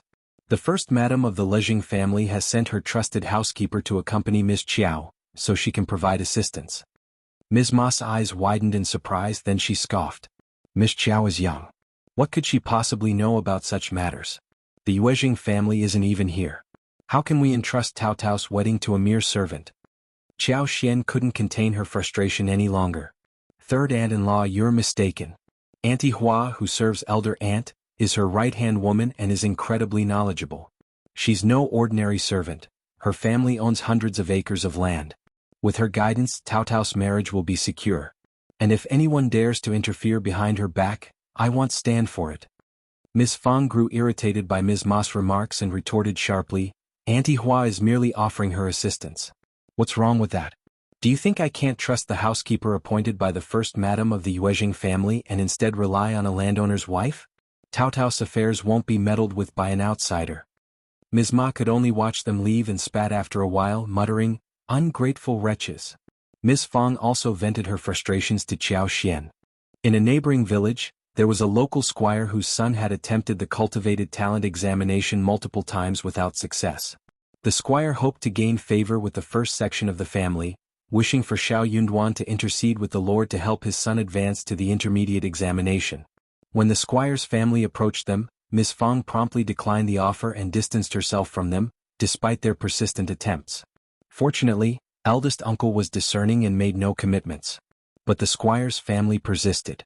With Tao Tao's impending marriage to Zhao Shu, they assumed the Xiao family was unaware of their connections and sought to enlist Ms. Ma's aid, offering her inducements to act as a middle person. Chapter 1982. She distrusted Ms. Ma. Contemplating the situation, Ms. Ma saw an opportunity to leverage Tao Tao's family affairs to garner a significant favor from the first section of the family. Driven by her keen interest in financial gain, she eagerly pursued this course of action. For Tao Tao's benefit and the benefit of the first section of the family, she persistently urged eldest uncle and Ms. Fong to discuss the matter repeatedly. Eldest uncle, swayed by her persuasion, was deceived by her apparent goodwill. With his impending marriage into the Zhao family looming over him, he harbored insecurities about facing them during the bride retrieval ceremony. He feared making a spectacle of himself and bringing disgrace upon his daughter. In comparison, the country squire seemed more knowledgeable and willing to assist. Wasn't it advantageous for him to lend a hand? However, Ms. Fang remained resolute in her refusal. She harbored deep skepticism about Ms. Ma's intentions. Despite feeling somewhat apprehensive about the situation, she found solace in the fact that Xiao Xian would soon return. While she may not fully comprehend the intricacies of the situation, Xiao Xian possessed the insight to navigate it effectively. As long as they avoided embarrassing themselves and managed the situation competently, they would weather the storm just fine. Ms. Fang hadn't anticipated Xiao Xian's early return, accompanied by the experienced Auntie Hua, which brought her immense relief knowing that Ms. Ma wouldn't meddle in the affairs. Impressed by Xiao Xian's thoughtful planning, Ms. Fang couldn't help but express her admiration. With Auntie Hua's guidance, both mother-in-law and daughter-in-law found themselves more at ease, simply following her lead. Auntie Hua initially worried about overstepping her boundaries, but soon realized she needn't fret. Grateful for her assistance, Ms. Fang and Xiao Xian wholeheartedly welcomed her involvement. Given the Xiao family's wealth, arrangements were swiftly and smoothly executed, leaving everyone content. Recognizing the lack of necessity, Xiao Xian abandoned the notion of visiting the second section of the family, knowing it wouldn't affect the etiquette. It was rather amusing when eldest uncle discreetly approached Xiao Xian, hinting at her to visit the second section of the family. Xiao Xian couldn't help but chuckle at the situation. Instead of directly responding to eldest uncle's suggestion, she feigned confusion and tactfully brushed off his insinuations, not giving him the opportunity for a private conversation. However, Xiao Xian had a close bond with Ms. Yan and Mei Qing, so she extended an invitation for them to dine at her home. Delighted by the invitation, both Ms. Yan and Mei Qing eagerly accepted. Their sons, who were slightly older than Anan, accompanied them. Xiao Xian arranged for the boys to play together with Anan, much to the excitement of all three children. The Yan family's bean products business flourished once again, with stable production and increased sales, thanks to the support from the Yuezhing family. They had become quite renowned in Heshan County. Ms. Yan was very grateful to Xiao Xian. Xiao Xian felt a sense of satisfaction knowing she had made the right decisions in the past. Despite the widespread adoption of cooking methods like rotten bamboo oilskin, 1,000 pieces and dried incense, the Yan family's specialty in tofu remained unparalleled. Their bean products boasted the best taste and the most authentic fragrance, making them a leader in the industry. While expanding their operations was challenging, they still managed to firmly secure about a third of the market share, ensuring a prosperous life for the Yan family. The success of the Yan family also brought benefits to the second section of the Xiao family. Xiao Xian took the opportunity to inspect all their properties and utilized her skills to enhance their growth. From flower fields to tea houses, orchards to medicinal herb gardens, each sector thrived under her management. Their businesses expanded and their families flourished thanks to her efforts. Chapter 1983. The Zhao family arrived in the villages and neighboring areas. Numerous individuals cultivated herb and flower fields. The initial segment of the Xiao family purchased these crops based on their quality, processing and selling the flowers after handling the herbs. Due to the extensive business of the Xiao family, they needed to employ workers year-round for tasks such as soil cultivation, weeding, harvesting, and other responsibilities. Whenever they ventured outdoors, Xiao Xian would bring Anan along. With the warming weather and Anan's agility, she could easily accompany them. The youngster reveled in the outings, displaying boundless joy and curiosity. Near the pond in the Zhang family village, they encountered a school of fish swimming gracefully. Their excitement almost led to an accidental plunge into the water, startling their caregiver and companions. Xiao Xian reminisced about the flavors of spring bamboo shoots, wild greens, mushrooms, and other delicacies. Joining Tao Tao Yang Xiaoni and Xiao Sanlang, she ventured into the mountains for hunting expeditions. Despite Qi's absence, Sun Bai and the others' archery prowess was evident. Coupled with Xiao Xian's remarkable abilities, they successfully hunted abundant prey. Fresh wild mutton, venison, pheasant, and wild rabbit, whether stir-fried, stewed, or barbecued, remained delightfully flavorful. Following that, their schedule became increasingly hectic. Tao Tao's marriage into the Zhao family demanded utmost attention. By the end of February, Zhao Shu rendezvoused with his relatives on their journey. More than 20 individuals encompassing cousins, uncles, aunts, nephews, and servants eventually reached Heshan County. Accommodating such a large group in Zhao Shu's courtyard proved impractical. Consequently, only a select few elders were invited to stay, while accommodations were arranged at the county inn for the rest. What irked Zhao Shu the most was the unexpected arrival of his half-brothers, Zhao Di and Zhao Yi. Upon sighting them, Zhao Shu's expression darkened noticeably. Zhao Yi remained composed, concealing his emotions in Zhao Shu's presence. However, when Zhao Di observed Zhao Shu's evident fury, he couldn't resist mocking him sarcastically. Zhao Shu, refusing to tolerate the disrespect, promptly considered dismissing him. It was ludicrous how Zhao Di, in his rage, attempted to assume the role of an elder brother, brazenly admonishing Zhao Shu. Before Zhao Di could conclude his reprimand, Zhao Shu impatiently interjected, ridiculing him, "Cousin, how audacious of you! Do you even possess the right to speak of my father?" "My father? Ha, it's common knowledge that he passed away long ago. Am I to blame for being unfilial and failing him?" Zhao Di's embarrassment was palpable, his complexion fluctuating between green and white. Seeing Zhao Shu's envy, Zhao Di felt compelled to lecture him, momentarily forgetting that Zhao Shu was adopted and no longer under their father's authority. After all, wasn't he just an ordinary cousin to Zhao Shu? Zhao Shu sneered, "Cousin, if you're here to stir up trouble, then kindly leave. I'm getting married, not inviting chaos into my life for your amusement." Attempting to defuse the tension, Zhao Di intervened, "Zhao Shu, is this how you treat your family just because you have some wealth? If you disdain us, just say it outright. We won't stay where we're not wanted." In response, Zhao Shu spat at him in disdain, "I'm talking to you, not to them. Why drag others into this? Perhaps I was mistaken in calling you shameless. How can you be shameless when you're simply devoid of decency? I treat my family with far more respect than you ever have. Have you ever looked out for our family's interests? They'll be frank with you. I simply don't care for you. If you dare to cause trouble again, don't expect me to hold back. This has been a trying time for everyone involved. I, Zhao Shu, will undoubtedly repay those who have supported me generously, but you've done nothing of the sort. Who gave you the right to disrupt things?" Chapter 1984. Disgusting former brother Zhao Di seethed with anger. Upon hearing Zhao Di's grievances, the other family members rallied to his side, empathizing with his plight. Hastily they intervened, whisking him away before he could utter another word. Naturally, Zhao Di couldn't simply depart without a plan. Aware of Zhao Shu's volatile temper, he understood that further agitation would only result in expulsion. Thus, he begrudgingly swallowed his indignation, opting not to provoke Zhao Shu any further during their journey. This concession left Zhao Shu feeling somewhat remorseful. Secretly, he harbored a desire for Zhao Di to misstep, providing him with a justification to take action. Upon their arrival at Heshan County, Zhao Di and Zhao Yi were promptly lodged at the inn. Despite being adopted, they felt entitled to better treatment. Their relegation to the inn left them discontented. Uncle Qing and Aunt Qing had diligently made preparations. Upon the Zhao family's arrival in Heshan County, they merely needed to rest briefly before the groom's arrival. Promptly upon his arrival, Zhao Shu dispatched a missive to the primary branch of the family. The following day, Zhao Shu's 2 uncles and 2 aunts made their way to Xiaoding village to confer with Ms. Fang, eldest uncle, and other members of the Xiao family regarding the wedding arrangements. This face-to-face discussion was deemed necessary.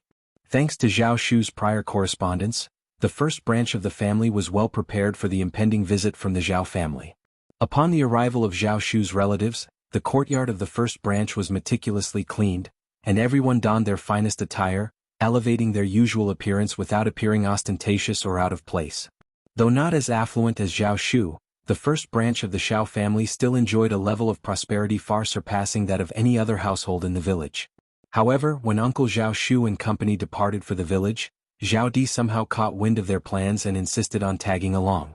Despite Uncle Zhao Shu's attempts to dissuade him, Zhao Di stubbornly persisted, eventually relenting only when it became apparent that he wouldn't be allowed to accompany them. Consequently, when one of Uncle Qing's subordinates introduced Zhao Di as his young master's cousin, Qiao Xian couldn't suppress a silent sneer at the sight of him. Zhao Di was unfamiliar with Qiao Xian just as she was with him. While Qiao Xian had deceived the Zhao family, she had no prior acquaintance with Zhao Di beyond knowing his name. However, Qiao Xian could discern Zhao Di's demeanor from the moment he set foot in the courtyard. His scrutinizing and disdainful expression spoke volumes.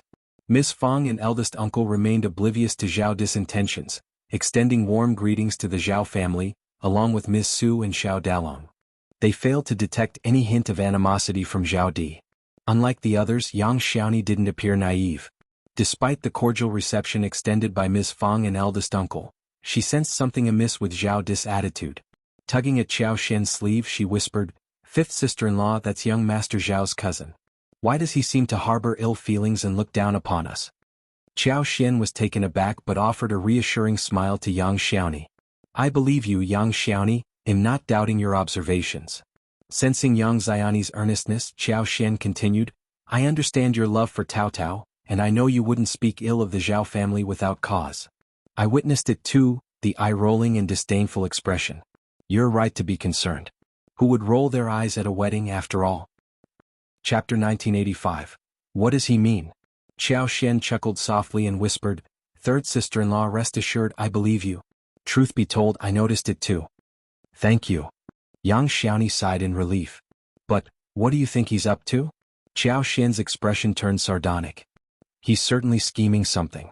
Every family has someone like him, though I can't fathom how he made it onto the Zhao family's guest list. But don't worry, he won't cause any trouble." Yang Xiaoni, reassured by Xiao Xian's confidence, smiled gratefully.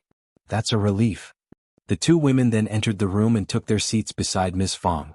Their conversation was interrupted by the arrival of Li Xia and Li Qiu, who brought in tea. As Uncle and Aunt Zhao surveyed the courtyard and the dwelling of the first branch of the Xiao family, and noted the attire of its members, they couldn't help but feel a sense of superiority. While they couldn't match Zhao Shu's wealth, boasting only 100 mu of land and a couple of servants, having hailed from affluent Jiangnan, they possessed broader perspectives than the denizens of this remote countryside. Although the living conditions of the first branch of the Xiao family surpassed those of typical rural households, Uncle and Aunt Zhao didn't regard them highly. He sighed inwardly, perplexed by Zhao Shu's decision. Why did he insist on marrying a woman from such a distant and humble background? Even if he claimed to admire her family and their ties to a prefect lord, was it really necessary? If Zhao Shu truly desired it, obtaining the consent of the magistrate might pose a challenge, but marrying into the legitimate daughter of the county magistrate's family wouldn't be impossible. Fortunately, he was adopted. Otherwise, his wife would likely be subjected to mistreatment in that grand mansion. While they could attempt to persuade Zhao Shu, they couldn't compel him to change his mind. Given the circumstances, they could only offer their support. After all, they weren't the ones getting married. Besides, this visit wouldn't be without its benefits. Zhao Shu was undeniably generous. Initially dismissing the significance of the tea service, they assumed it would be of low quality, given the rural setting. Surely, it would consist of nothing more than ordinary tea leaves, resulting in a bitter and astringent brew. Initially, he hadn't planned to indulge, merely taking a polite sip of the tea as a gesture of respect towards the Xiao family. However, upon the arrival of the tea, he was taken aback by the exquisite white porcelain tea set adorned with delicate floral motifs, a sight reminiscent of broken branches and blooming flowers. The porcelain was pristine and smooth as snow. Within the teacup, a faint purple hue danced, the liquid crystal clear, exuding a rich tea fragrance tinged with the delightful essence of roses. Upon closer inspection, a subtle medicinal aroma wafted from the brew, inducing a sense of relaxation and joy. The harmonious unity of the tea set's design only added to its aesthetic appeal. Moreover, the tantalizing aroma of the tea proved irresistible, prompting him to take another sip to fully savor its flavor. The tea was invigorating, leaving a refreshing sensation and a feeling of renewed energy. With each sip, the fragrance grew more pure and delightful, eliciting silent praise. Never had he anticipated encountering such exceptional tea in the countryside. Zhao Shu and his uncles had never experienced this tea before. While Zhao Di, having been affluent previously, had sampled it on occasion. Merely from the aroma and hue of the tea, Zhao Di could surmise its identity. Yet he found it difficult to believe. It wasn't until he tasted it that his suspicions were confirmed. "I never imagined I'd encounter supreme-grade purple fragrance here today. This tea fetches a hefty sum of 30 taels of silver in Jiangnan.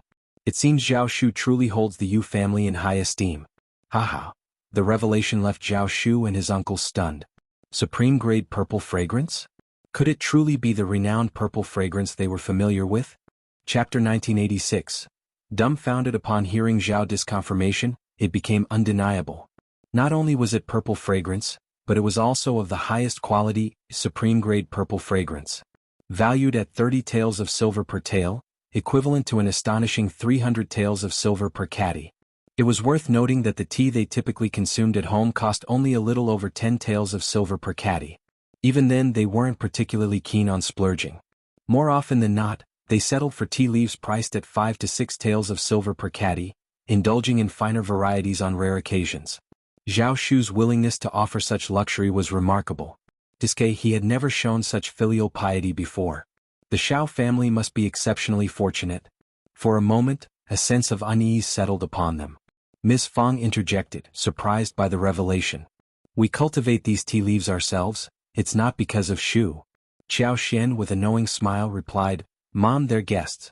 They're not aware of our affairs. Turning towards the Zhao family, she continued, we operate a sizable tea house spanning nearly 2,000 mu, cultivating both golden sprout and purple fragrance varieties. We reserve the finest tea leaves for our own family each year, and as our esteemed guests, it's only fitting that we serve you the best. Zhao Shu and his uncles were left speechless. Zhao Di's smile appeared strained, his skepticism evident.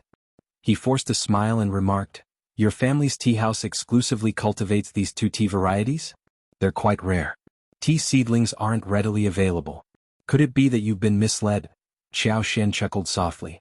Every year, reputable businessmen from Yuzhang province come to purchase our tea leaves.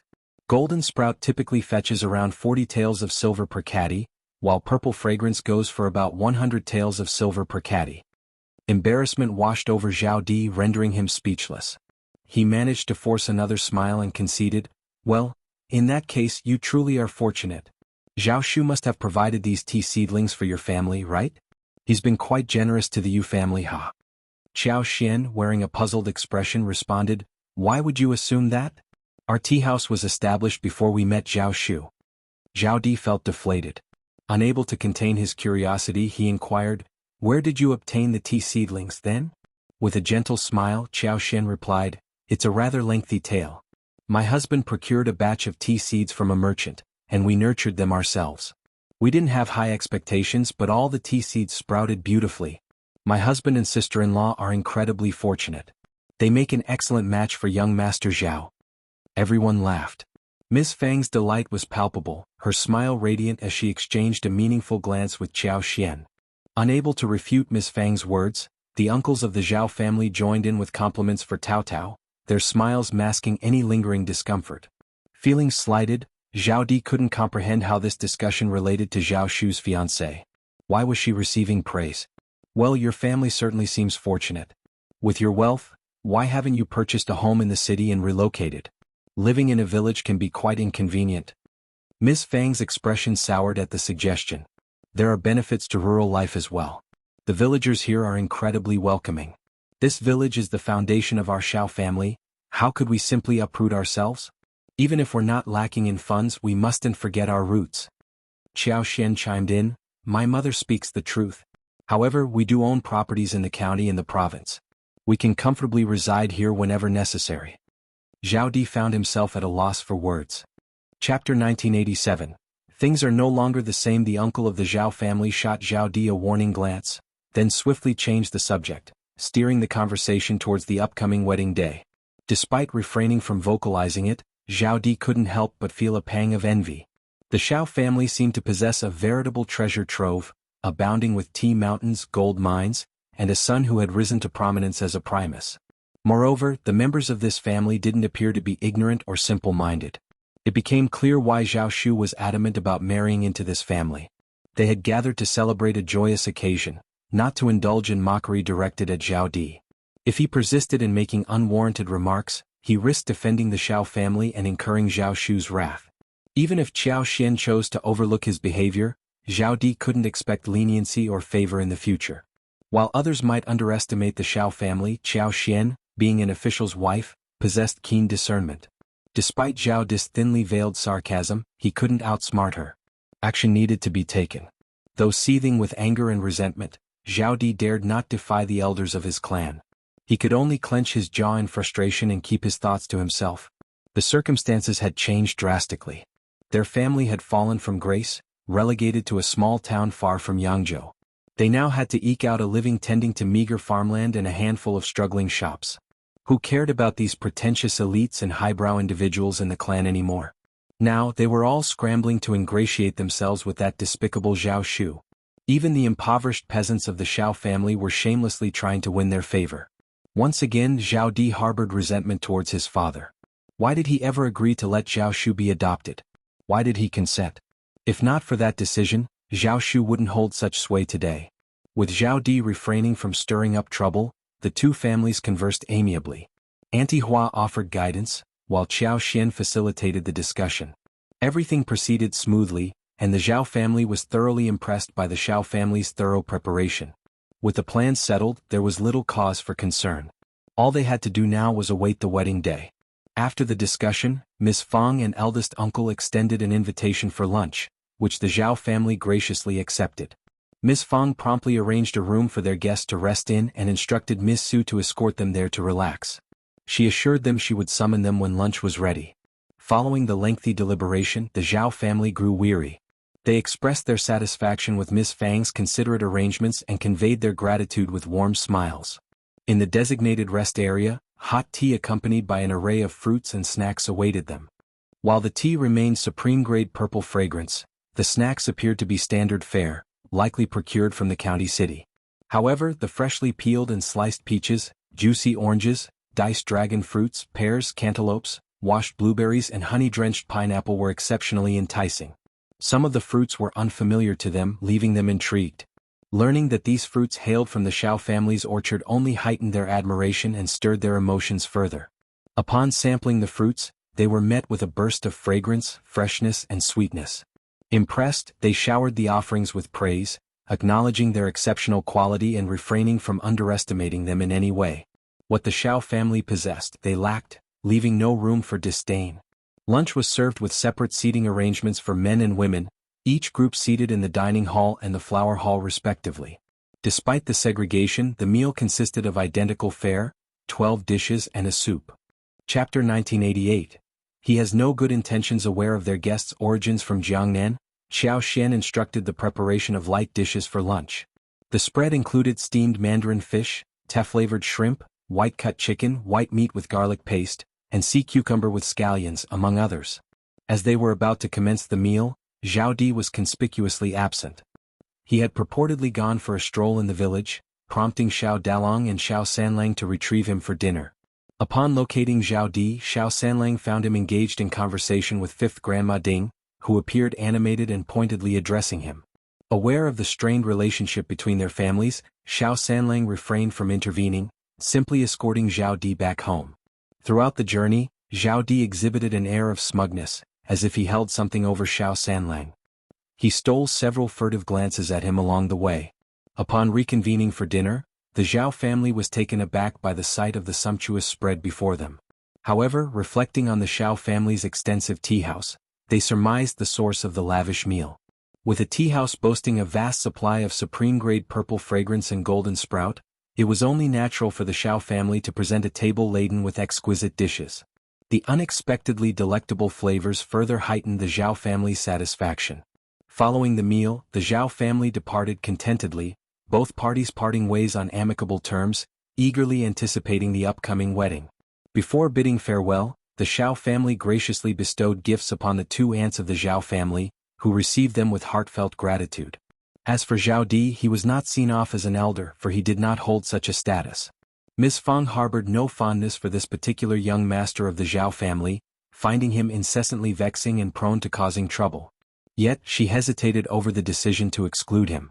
However, Qiao Xian reassured her with a smile, urging her not to fret. The gift, traditionally given out of filial respect, held little significance if omitted by ordinary individuals. Qiao Xian was keenly aware of the underlying motives. She was certain that Zhao Di hadn't been part of the planned visit. Rather, he had surreptitiously trailed them here. His intentions were far from noble. Given the circumstances, why should they tolerate his presence, let alone extend the courtesy of a gift? They wouldn't offer him so much as a single blade of grass. Trusting Qiao Xian's judgment implicitly, Miss Fang felt a wave of relief wash over her. Once inside the carriage, the two aunts of the Zhao family eagerly unpacked the gifts. Inside the larger box were 2 jars of tea leaves, one containing supreme-grade purple fragrance and the other golden sprout, each weighing approximately 500 grams. The smaller box contained 2 lipsticks. The two aunties were elated at the gifts. While lipsticks were available in Jiangnan, they were in high demand and carried a hefty price tag of 50 taels of silver each. Such luxury items were beyond their means, even with their modest income from the farm. Although they were no longer in their prime and couldn't make use of the lipsticks themselves, they knew their daughters would be thrilled to receive such coveted items. The uncles of the Zhao family shared in the joy, marveling at the quality of the tea. They couldn't help but admire the Xiao family's generosity. Observing their effusive praise for the Xiao family, Zhao Di seethed with jealousy and irritation. After all, the Xiao family hadn't presented him with a gift. Not that he cared about such trivialities, but he couldn't shake off the feeling of discontent over being excluded from the gesture. Zhao Di couldn't contain his frustration, muttering, "They're just country bumpkins. How dare they be so stingy? A mere tea-house with a few thousand mu of land? They're deliberately treating us differently. Even though I'm not destitute, they clearly don't take the Zhao family seriously." Chapter 1989. These bastards. The uncles and aunts of the Zhao family were jubilantly praising the Xiao family, envisioning future gatherings where they could entertain guests with the exquisite tea leaves. Thus, Zhao Di's disparaging remark, "I'm so poor I can only rely on these tea leaves," struck a discordant note. Uncle Zhao reprimanded him sternly. "Enough. If you persist in finding fault where there is none, I won't tolerate it if you embarrass yourself and bring ridicule upon the Zhao family." The aunt chimed in with a smile, "They made it clear that this gesture is to honor the elders and you're not one. You needn't see us off. Moreover, you had no business coming here today." With these words, they cast reproachful glances at Zhao Di. This troublemaker knew exactly what he was doing. Thankfully, he hadn't caused any major disturbances today. Otherwise, how would they answer to Zhao Shu? Firmly, she scolded Zhao Di and warned him sternly against repeating such behavior. If he failed to mend his ways, she'd be forced to discipline him herself. Zhao Di seethed with anger, hatred, and frustration. He sneered and retorted, "Do you think I wanted to come? It's all because of my father's orders. Someone with a clear conscience is eager to snatch assets in front of an unfilial son, yet my father still pines for him and insists we inspect this family's background. We couldn't refuse, could we? It's not like an unfilial son can disobey." "Enough."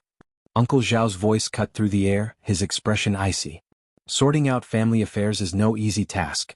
I have no interest in discussing your family's matters, but Zhao Shu is here for the bride, so cut it out. Don't spout nonsense about unfilial sons. Zhao Shu has long been adopted. Your father is not his father. If you keep up this foolishness, he'll have someone escort you back immediately. Do you understand?" Veins pulsated on Zhao Di's forehead as he clenched his fists, consumed by hatred and jealousy. These hypocrites. Once the wealthiest man in Yangzhou City, these people had once sought his favor. Now that his family had fallen from grace, they'd shifted their stance. It was nothing but taking advantage of Zhao Shu to target him, albeit in a polite guise. Zhao Di dared not argue with the elders of the family, yet his dissatisfaction simmered beneath a forced smile. "Uncle, rest assured. I'm not that unreliable. But I've heard some things from the village. The Xiao family isn't an easy bunch to get along with. Word has it that Zhao Shu had his eye on a girl from the third branch of the Xiao family, but she was snatched away by the first section of the family." The elders of the Zhao family were taken aback. Such rumors existed? They had been completely unaware. Seizing the opportunity, Zhao Di felt a surge of self-satisfaction. He had been ready to embellish the tale and tarnish Tao Tao's reputation, thereby souring the Zhao family clan's impression of her. However, before he could elaborate, he was interrupted by the Zhao family aunt. "With Zhao Shu's character, he can't be easily manipulated by others. Don't spread baseless rumors on account of mere hearsay. If Zhao Shu catches wind of this, it won't end well. We all know how much Zhao Shu values this girl from the Xiao family. How could he have favored someone else first and then turned his attention to her? Either you've been fed some nonsense or there's been a misunderstanding." "Exactly. I saw the girl from the Xiao family today. She's quite pleasant. It's no wonder Zhao Shu took a liking to her." Agreed. Chapter 1990. How could Zhao Shu bear with it? A few elders reprimanded Zhao Di, cautioning him to mind his words, lest he incur Zhao Shu's wrath, a fate he wouldn't relish. However, the Zhao family elders paid little heed to Zhao Di's remarks. What audacity! Given Zhao Shu's background, envy was to be expected. Rumors were bound to circulate. They were only aware that Zhao Shu attached great importance to this marriage and had earnestly invited them to participate. Their role was to assist in ensuring the wedding proceeded smoothly. As for Zhao Di's family, When they were affluent, they hadn't extended any support to their relatives. Now that their fortunes had waned, why bother? Furthermore, given Zhao Di's apparent attempt to sow discord, they were not inclined to entertain it. Zhao Di was deserving of being sidelined, left out in the cold. To their surprise, the coachman had overheard Zhao Di's words and promptly relayed them to Zhao Shu upon their return. Would Zhao Shu tolerate such behavior? He never imagined that Zhao Di would dare to venture to Xiaoding village alone. Thankfully his plan didn't succeed. Otherwise, what impression would the Xiao family have of him? Engaging in a public dispute over this matter wouldn't bode well. If Zhao Di insisted on pretending to be concerned and made him out to be the villain, there was little he could do. Zhao Shu opted not to engage in open confrontation. Instead, he instructed his trusted aides to hire a few individuals to confront Zhao Di and Zhao Yi in a secluded alley. After a thrashing, they bound the brothers tightly and hauled them off to a dim, solitary room.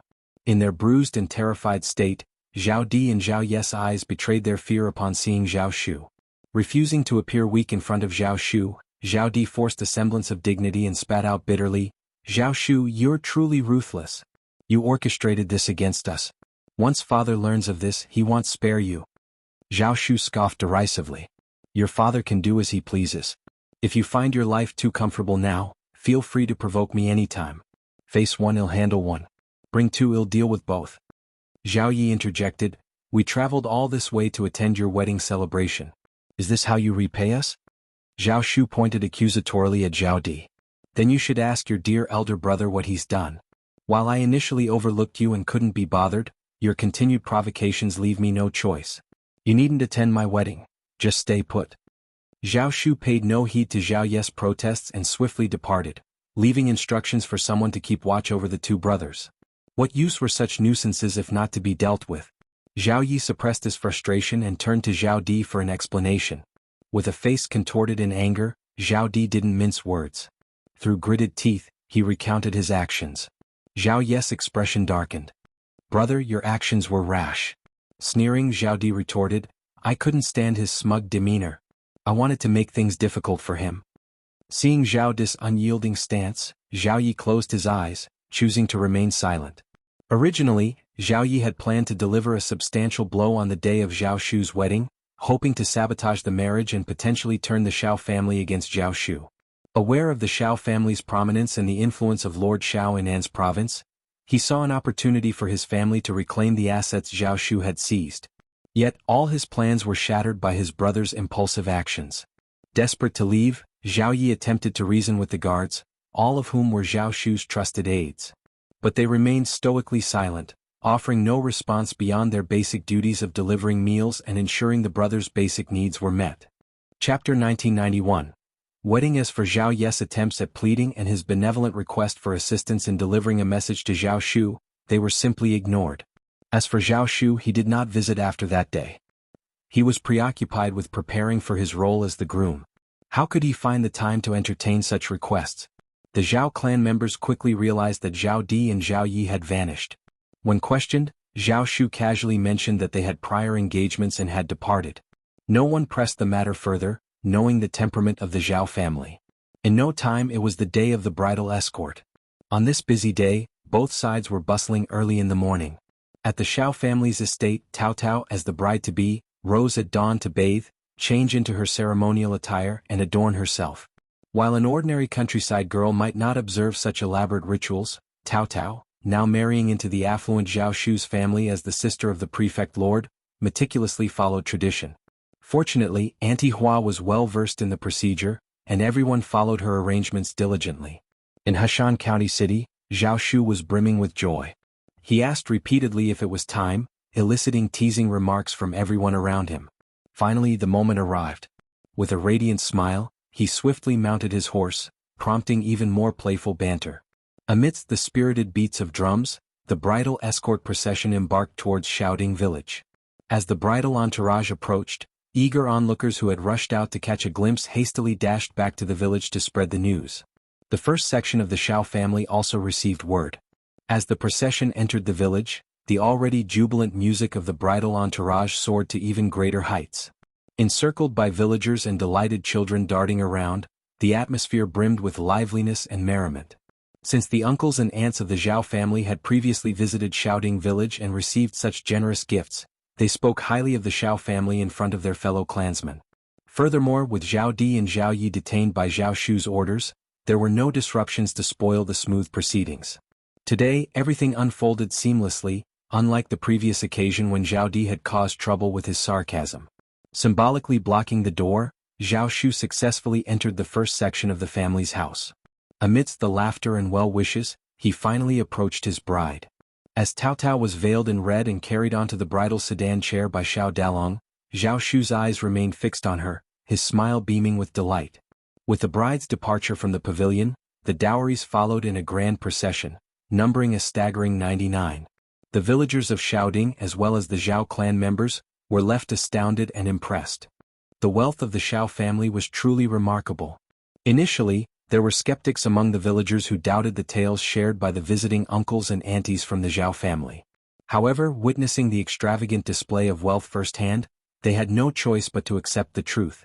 Even though a significant portion of the dowry comprised gifts bestowed by Zhao Shu, the Xiao family's generosity was unmistakable. Moreover, they had procured the rest of the dowry with their own resources. Accompanied by Ms. Fang's family, the bridal entourage was escorted to the village's entrance. As they watched the procession depart joyfully, Ms. Fang couldn't help but feel a mixture of emotions. Happiness and relief mingled with sadness and nostalgia. Tao Tao, her beloved daughter, was now a wife belonging to another family. Chapter 1992. Ms. Ma is getting more enthusiastic. Qiao Xian and Yang Xiaoni tactfully ignored mother-in-law's teary eyes, choosing instead to offer comforting words about Tao Tao's bright future. Their laughter helped ease the tension, and Ms. Fang visibly relaxed. Realizing that crying on such a joyful occasion wouldn't be appropriate, Ms. Fang regained her composure. She took solace in the fact that Tao Tao was marrying into a family where she wouldn't be mistreated. If Tao Tao ever wished to return, she could do so freely, maintaining contact with her birth family. With spirits lifted, Ms. Fang invited everyone to return to the banquet. Despite initial reluctance from Ms. Ma and third uncle, they couldn't afford to snub the event. The thought of the first section of the family seizing the marriage left them feeling aggrieved. However, boycotting the celebration would only fuel rumors of discord within their own branch of the family. How could this be tolerated? The couple begrudgingly accepted their fate. Xiao Xiaoji remained absent throughout the entire affair. Ever since her unsettling encounter with Zhao Shu, she couldn't bear to dwell on thoughts of him. Though she still harbored a secret admiration, it was tainted with other, less savory emotions. Nevertheless, she couldn't shake her resentment towards Tao Tao. As Tao Tao's grand wedding unfolded, Xiao Xiaoji refused to attend out of spite. And Ms. Ma, understanding her daughter's feelings, didn't push her to go. If anyone inquired, they would be informed that Xiao Xiaoji was unwell and resting at home.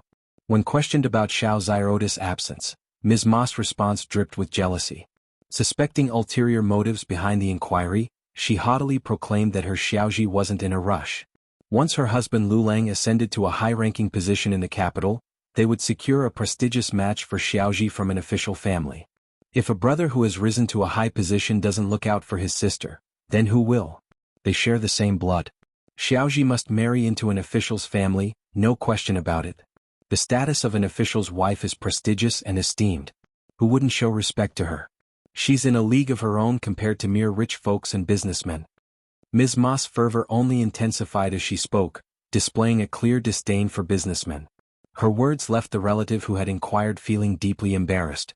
He wanted to interject but found himself at a loss. To be frank, his question had been rather casual. He never anticipated Ms. Ma would seize upon it as an opportunity to expound on Tao Tao's husband. Had he known better, he wouldn't have asked at all. The others at the same table felt a similar sense of discomfort. Even if there were a couple of curious onlookers who were intrigued by the drama, they dared not utter a word. Better to simply listen and avoid stirring the pot. Nobody wanted to risk Ms. Ma's ire. Not everyone possessed Ms. Ma's audacity, nor did they share her lack of tact. Why did she choose the wedding banquet to air her grievances? Ms. Fang and Xiao Xian remained oblivious to the underlying tension. Ms. Ma's continued commentary proved futile. It was evident to everyone that her remarks stemmed from jealousy. But Ms. Fang silently removed 2 items she had intended to include in Xiao Xiaoda's dowry. If you hold merchants in contempt, then don't accept gifts procured through their commerce. As the festivities drew to a close, relatives and friends dispersed, leaving the household to tidy up. By the time dusk fell, the chores were mostly completed. Chapter 1993. This begins well. The house fell silent. It also seemed to be empty. Without Tao Tao, everyone was not used to it. However, no one said anything. Everyone was trying their best to adapt. Miss Fang's gaze fell upon Anan, Xiaoqing, Xiao Junyan, and the other grandchildren. Her expression softened and she smiled, a sense of relief washing over her. Indeed, wasn't it so? While his children had already begun their own families, there were still his grandchildren. The household would soon be bustling with life again. Upon their return home, the sight of Zhao Shu with Tao Tao filled Miss Fang, eldest uncle, and the others with joy.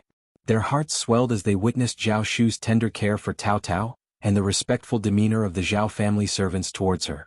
Miss Fang felt a weight lift off her shoulders. Miss Chow had been right. Their family could provide Tao Tao with support and a solid foundation, but her future livelihood would ultimately be in her own hands. From all indications, this was a promising beginning. As Tao Tao and Zhao Shu prepared to depart, serving tea and bidding farewell, it was clear that they needed to return to the Zhao family promptly.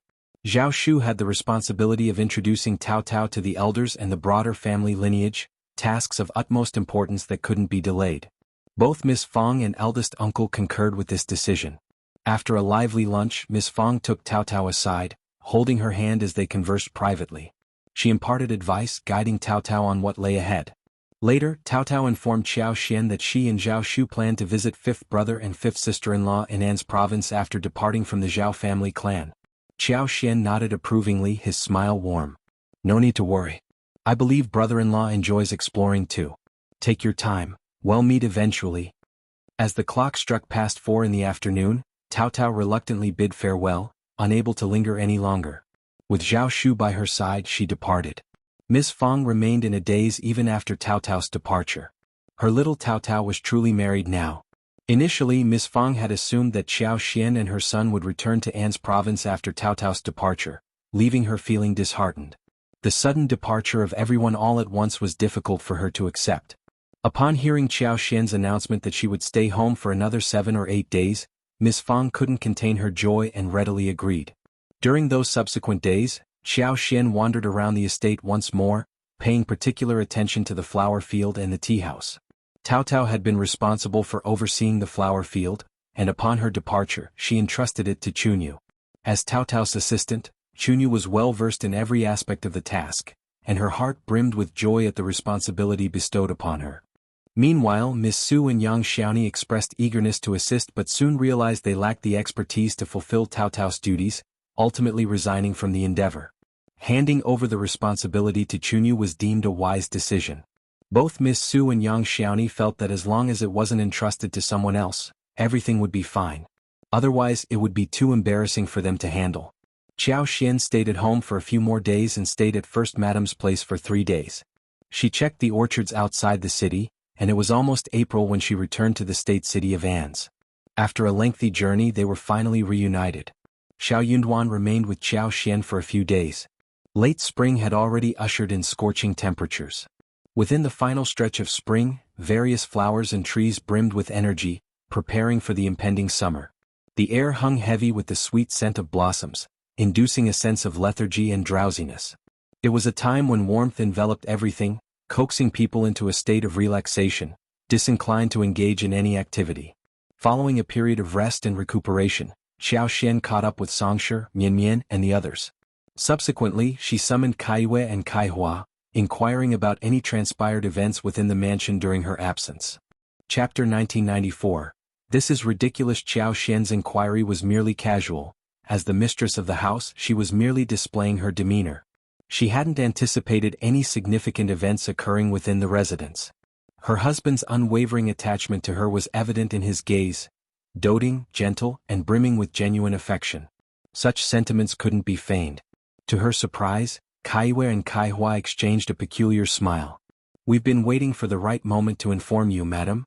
It's quite an amusing tale," Kaiyue began. "Yes, indeed. It's rather ridiculous."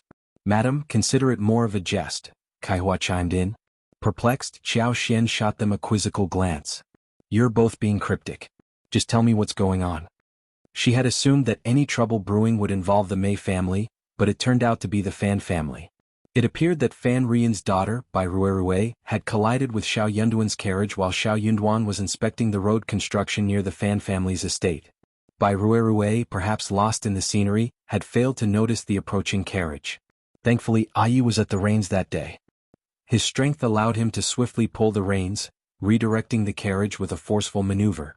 Otherwise, Bai Ruerue might have suffered severe injuries. Due to the sudden jolt, the carriage's axle and wheels snapped, causing Xiao Yunduan and Qing Yan inside to collide painfully with the carriage walls. The incident left everyone shaken, their bodies drenched in cold sweat as they rushed to assist. Bai Ruerue appeared utterly stunned, her widened eyes and pallid face betraying her shock. When a guard attempted to assist her, she emitted a feeble scream. Finally catching up, the maidservant and elderly woman accompanying her shared in the shock at the sight. Qing Yan assisted Xiao Yunduan out of the carriage, unleashing a torrent of furious rebukes at the Fan family's servants. Had Bai Ruerue not been in tears, he would have scolded her as well. How could she be so careless? It was only thanks to Aya's strength and quick action that the situation hadn't turned tragic. Observing the aftermath, the servants from the Fan family realized the gravity of the situation. They dared not utter a word and instead listened to the admonishments with humility, fully aware of their fault. Bai Ruerue trembled uncontrollably, tears streaming down her face. Having been previously deceived by the Mei family during the Lantern Festival, Xiao Yunduan approached such situations with extreme caution. He had no intention of lingering any longer and delegated the aftermath to Qing Yan and the three bailiffs. Opting for a horse, he swiftly departed with Yi and the others. Bai Ruerue, still shaken, mustered the strength to speak through her sobs. Clutching the maid's arm, she attempted to halt Xiao Yunduan's departure. I deeply regret my actions today. I never anticipated your carriage passing by at that moment. Please consider moving to the Fan family mansion as a gesture of apology. We can provide you with a new carriage as compensation. If you hadn't swerved to avoid me, I might have. I haven't properly thanked you for saving my life. Xiao Yunduan cast her a cold glance before departing without uttering a word. Struggling to find her voice, Bai Ruerue hesitated, her words caught in her throat. Qing Yan regarded Bai Ruerue with disdain, a sneer curling his lips. Let's hope this truly was an accident. But if someone is trying to orchestrate harm upon themselves, be warned, think twice. You might end up in a worse predicament. Bai Ruerue, her face buried in her hands, broke into fresh sobs. Explain yourself, she demanded amidst her tears. Chapter 1995. Anger. Qing Yan let out an even louder snort before falling silent. How could he possibly clarify the situation? He already regretted his earlier words. Could he openly accuse Bai Ruerue of harboring ulterior motives, of attempting to seduce his lord? As the lord's personal attendant, his words carried weight. His previous mockery had stemmed from genuine anger. But if he were to repeat such accusations and Bai Ruerue caught wind of it, what chaos would ensue? It would irreparably tarnish her reputation. Yet, Qing Yan found himself baffled by Bai Ruerue's persistent pursuit. Could she truly harbor such intentions? Was she out of her mind? If that were the case, then it seemed she had come prepared. It was a situation beyond his control. With a decisive turn, Qing Yan distanced himself from Bai Ruerue, opting to ignore her entirely. Unable to chase after him or demand answers, Bai Ruerue was left with her regret, her sobs intensifying. She was truly terrified, utterly shaken. She had believed she had calculated the distance accurately, but the reality had proven far more perilous than she had anticipated. As she watched the hoof barely a foot from her head, poised to descend in the next moment, she was gripped by sheer terror. She thought she had crossed the line and was doomed. To her surprise, she emerged unscathed. In that moment she felt a pang of regret. Why hadn't she sustained any injuries? If she had been injured, Lord Xiao wouldn't have been able to depart. Qing Yan instructed one of the bailiffs to slowly escort the carriage back to the city while he accompanied two others to return Bai Ruerue to the Fan family mansion. He recounted the incident to ensure there would be no misunderstandings. Finally, he sternly reprimanded the Fan family. The young master and miss should consider assigning more guards when they venture out. If a similar incident were to occur again, luck might not be on their side. Following that day, Bai Ruerue appeared before Xiao Yunduan on 3 additional occasions, twice accompanied by Fan Rian. Xiao Yunduan's patience reached its limit, and he publicly scolded them both. Bai Ruerue and her mother left in disgrace, much to the amusement of onlookers. Qiao Xian's lips twitched at the account. Her husband seemed to attract the attention of such incompetent women. "Have you uncovered the reason behind Miss Bei's behavior?" she inquired. Kaihua and Kaiwe shook their heads, indicating they were unaware of any underlying reasons behind Bai Ruirua's behavior. However, rumors circulated that the two elder masters of the Fan family were highly displeased with the situation, leading to confrontations with Fan Ruiyan. They were adamant about putting an end to the antics of the mother and daughter duo. Nevertheless, it seemed the old lady of the Fan family was more concerned about her kin, causing further turmoil. Xiao Yunduan hadn't mentioned any of this to Qiao Xian, suggesting he hadn't unearthed any significant revelations. Qiao Xian pondered briefly but opted not to inquire further. To both of them, this appeared to be a trivial matter not worth dwelling on. Aware of the situation, Qiao Xian resolved to remain vigilant. Could it be that the incompetents from the Fan family sought to emulate the Mei family's failed attempt? What if they succeeded? Would that not demonstrate their superiority over the Mei family? Unbeknownst to her, Bai Ruirue had narrowly avoided a grave incident when she halted the carriage that day. Subsequently, she faced repeated questioning from Fan Ruiyan. Initially, Bai Ruirue had attempted to deceive her, but Fan Ruiyan wasn't one to be fooled twice. Bai Ruirue's attitude toward Qiao Xian had notably shifted during the previous home banquet, leaving Qiao Xian unsettled. And now, she narrowly escaped another collision with Prefect Xiao's carriage. An accident? Fan Ruiyan dismissed the notion entirely. Chapter 1996. Dream Fan Ruiyan staunchly refused to believe that her daughter would intentionally endanger herself by rushing out to stop the carriage. Her recent mood had soured considerably. Her relationship with her mother had deteriorated, leaving her feeling partly responsible for the decline of the Fan family. She was certain her mother held her accountable for their misfortunes. As for her brothers and sisters-in-law, they treated her as the scapegoat, eagerly wishing to cast her out. Even the servants within her courtyard bore the brunt of the household's turmoil. But she felt powerless to change the situation. At times she couldn't help but feel a sense of disappointment. She had been groomed to be the elder miss of the Fan family since childhood. Why should she be forced into marriage as an adult? Why couldn't she assert her rightful position as the miss of the Fan family? Who had the authority to look down upon her? While she could bear the scorn from others, there were moments when the injustice burned within her like a raging fire. Yet even her own flesh and blood daughter dared to deceive her. How could she tolerate such betrayal? Fan Ruiyan was no fool, particularly in matters of sensitivity. This time, Bai Ruirue's attempts at deception fell flat. Pushed to her breaking point, she tearfully confessed the truth. However, the truth resembled more of a fabrication, stoking Fan Ruiyan's wrath to new heights. Bai Ruirue's tears only intensified after being scolded for her honesty, her heart heavy with grievance. Witnessing her daughter's distress, Fan Ruiyan wavered once more. Perhaps this time she should believe her daughter's account. After all, her anguish seemed genuine. However, the story seemed too fantastical to be true. Fan Ruiyan consoled Bai Ruirue and delved further into the details. Eventually, she found herself inclined to believe her daughter's tale. Bai Ruirue confided in her mother, revealing that during a bout of high fever, she had entered a dreamlike state. In this dream she gleaned insights and knowledge. She became aware that Xiao Yunduan wasn't just an ordinary prefect. He was destined for greatness. The dream, with its vivid and surreal nature, left her shaken.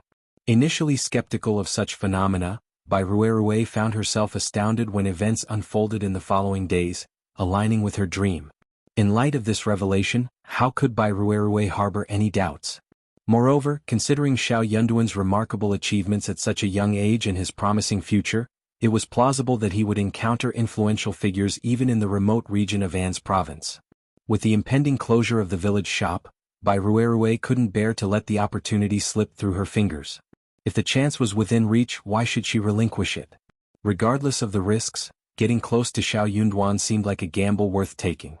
Fan Ruiyan and her daughter felt a surge of determination and fervor. Though her siblings-in-law now despised her, blaming her for the family's woes, Fan Ruiyan harbored visions of a future where her daughter's success would elevate the Fan clan to new heights. If her daughter could bring glory to the family and support its prosperity, what recourse would her detractors have then? When the time came, she vowed to exact revenge for the humiliation they inflicted upon her. They would rue the day they underestimated her. It wasn't too late to seek retribution, and Fan Ruiyan was prepared to endure any hardships. Thus, Bai Ruirue and her daughter began to strategize. However, their attempts ended in repeated failures, becoming fodder for gossip and causing considerable embarrassment to the elder masters of the Fan family. Eventually they were placed under house arrest, with even old Lady Fan withholding her support. Frustrated and desperate, Fan Rian and her daughter exhausted every avenue to no avail. They could only bide their time at home, seething with anger and anxiety. With Madame Xiao back in the picture, stirring up trouble was out of the question. It was best to exercise patience for now. After all, opportunities would surely arise. Due to this, Qiao Xian returned to An City without encountering any further disturbances. Fan Rian and her mother seemed to have ceased causing trouble altogether. Chapter 1997. Spring farming. As spring plowing approached, the pace of road construction in An's province slowed temporarily. Labor became scarce as the priority shifted to preparing the fields for planting. After the fields were plowed, seedlings were planted, and crops like melons and beans were sown, there would be another surge of activity following the Dragon Boat Festival. Funds were allocated, and road repairs focused on widening and reinforcing existing foundations. Though there were numerous twists and turns requiring alterations, the workload remained manageable. Repair efforts had already commenced in the 8 towns closest to the state city, requiring minimal adjustments. Barring any unforeseen tensions, the remaining 9 locations, including 100 Spirit Town and Gulwan Town, the furthest away, were slated for completion by August 15. Upon completion, the repaired road would significantly enhance travel convenience for commoners, reducing travel time and effort for ox carts and other modes of transportation. The populace lauded the prefect state's lord as a benevolent leader, dedicated to serving the people's needs. Meanwhile, the procurement of rice seeds for An's province followed the customary practices of the Great Qin Empire, overseen by government supervision. Local merchants collaborated to fulfill this task, though their profit margins remained slim due to low prices. Despite the minimal financial gain, these merchants participated out of obligation rather than expectation of profit. Despite the lack of profitability, those eligible still vied for the opportunity, eager to secure their share of the benefits. While the business trip itself may not yield substantial gains, it carried its own advantages. Firstly, it could foster a favorable relationship with the lord of the prefect. Secondly, the government might offer discounts or compensations elsewhere, ensuring it was not a loss overall. With potato planting season approaching, Qiao Xian instructed Songshe and Lu Fu to remind others not to overlook this task. Many had indeed forgotten about planting potatoes until the reminder. Hastily, they retrieved the potato seeds stored in the corners of their cellars. The community held great respect and trust for Lord Xiao, recognizing his efforts in combating banditry and improving infrastructure. Given Madame Xiao's emphasis on the importance of potatoes, it was evident they held significant value and should be planted with care. Many families who did not buy potatoes to plant at that time even asked around to see if anyone could give them some. Qiao Xian couldn't contain her joy upon hearing the news. It was a tremendous relief. She was confident that An's province would yield a bountiful potato harvest this year.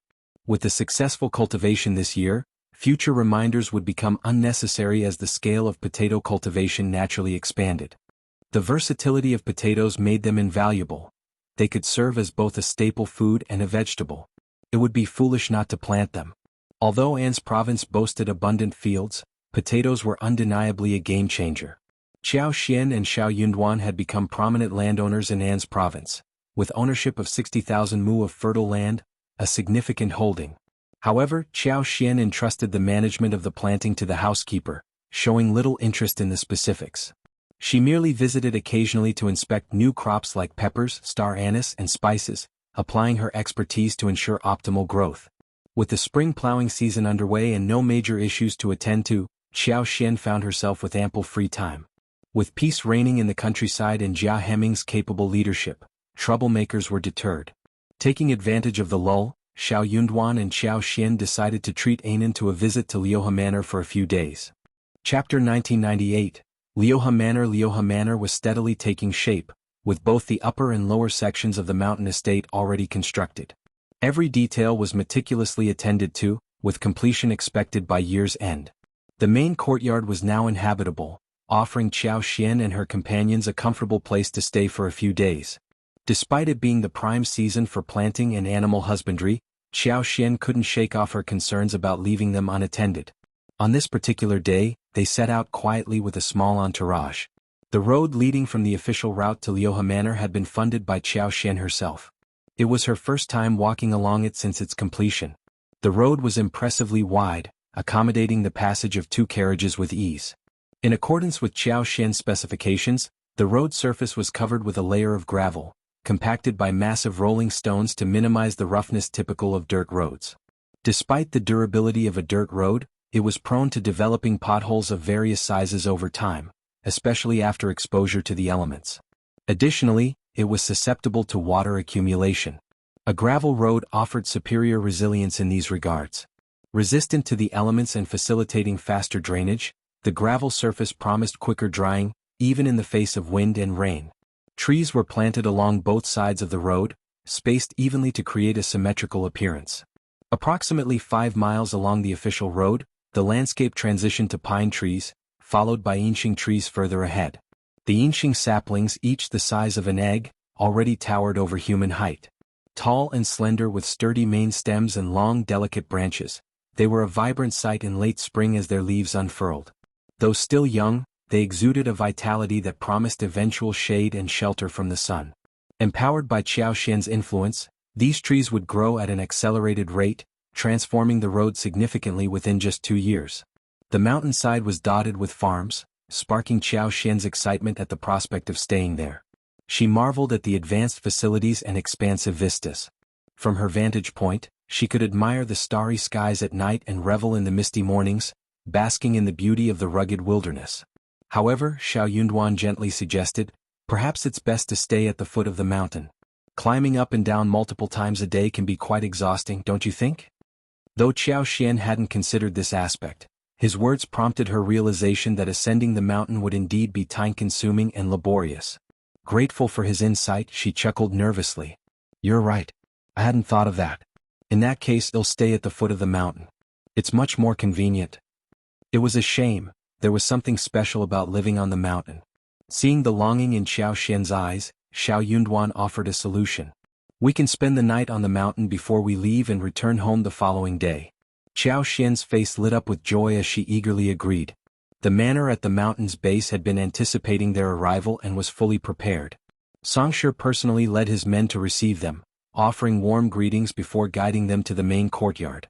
Along the way, he provided updates on the villa's progress, noting that some areas were still under construction. Qiao Xian nodded, instructing Li Xia to ensure that visitors didn't disturb the ongoing construction sites.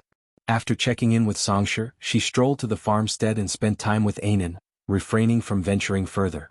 Anan, nearing 9 months old, displayed newfound mobility, eagerly exploring her surroundings. With a gleeful smile, she proudly presented Qiao Xian and Xiao Yunduan with handfuls of green foxtails, delighting in her discoveries.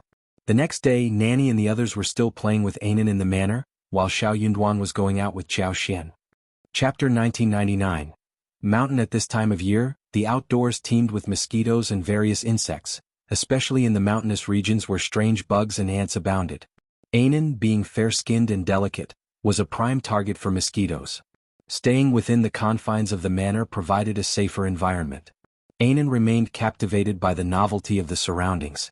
Spotting a pair of rabbits in the farmstead, she gleefully fed them vegetable leaves, her delight evident. Qiao Xian had purchased 100,000 mu of land in Liuhe Manor. However, developing such vast acreage required time and resources. Currently, they had successfully developed around 70,000 mu, but due to a labor shortage, their workforce had dwindled to just 40 individuals, down from a peak of 300.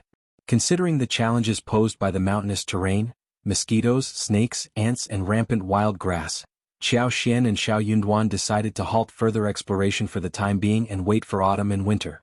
Xiao Yunduan agreed, noting, "Indeed. The mountains are overrun with mosquitoes, snakes, and ants, while the vegetation grows unchecked. It's not conducive for exploration. Well, wait it out." The risk of encountering hazards outweighed the benefits, potentially causing significant disruption if any mishaps were to occur. Given their statuses as the prefect and the prefect's wife, Qiao Xian addressed Songshi decisively, "If that's what Lord Xiao wishes, then let it be so.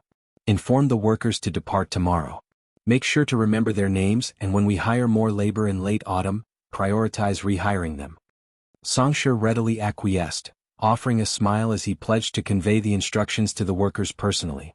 He had been tasked with the hiring process by Qiao Xian herself.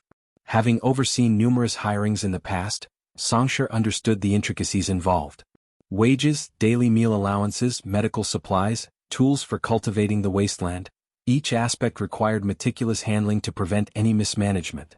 While it might have been tempting for others to exploit such opportunities for personal gain, Songshi remained steadfast in his integrity. Xiao Xian and Xiao Yunduan trusted his character, and he was wise enough not to jeopardize his position with any imprudent actions. However, the same could not necessarily be said for all junior managers. Songshi recognized the potential for misconduct and ensured that strict oversight was maintained to prevent any mishaps. The cultivated wasteland had been sown with a variety of herbs, including false starworts, Gastrodia alata, King Solomon's seal, crowdipper, pseudo-ginseng and angelica as per Xiao Xian's directives. At this moment, the medicinal herbs had all reached maturity, easily recognizable with a single glance. However, the growth of the small seedlings was uneven, a common occurrence in cultivation. Xiao Xian diligently applied her wood power every time she inspected the area, a practice she continued today. A significant portion of the land had been enclosed on the side of the call, as well as the opposite kernel. Additionally, 2 plots of land in another nearby forest had also been enclosed.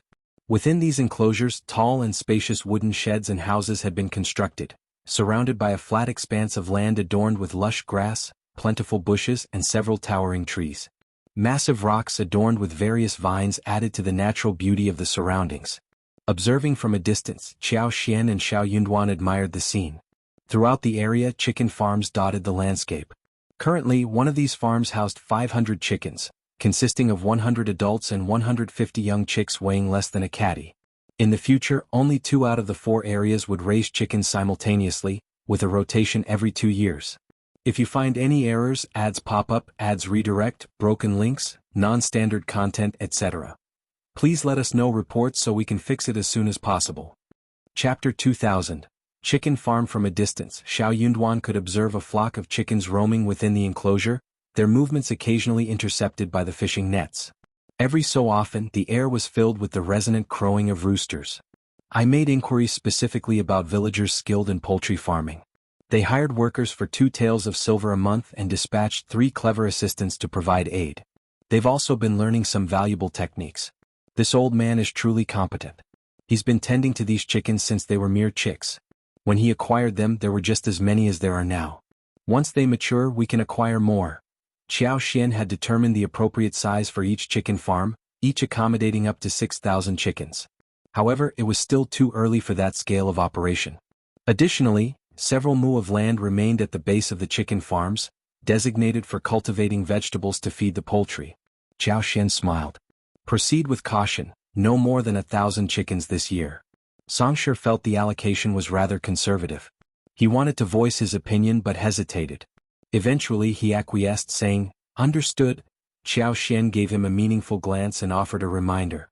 Ensure the chicken coops are cleaned and ventilated daily. With the weather warming up and mosquitoes becoming more abundant, it's imperative that the chicken's food and water remain fresh. Furthermore, smoke the coop with wormwood daily to ward off pests. Should a chicken plague arise, it won't be a trivial matter. Given the expertise of the individual you've enlisted for chicken farming, they must understand the significance of proper care, remarked Xiao Xian. Initially cautious, Songshi refrained from further comment upon hearing Xiao Xian's words. The duck farm was situated in the adjacent valley, a visit to which was planned for the following day. With this in mind, the group departed back to the village. Ordinarily, Ainen would have been fast asleep by now, but today's excitement kept her wide awake.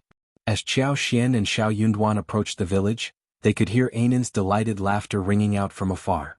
Curious as to what was causing such amusement, they hastened their pace. Upon arrival, they discovered Ainen gleefully playing with 2 rabbits.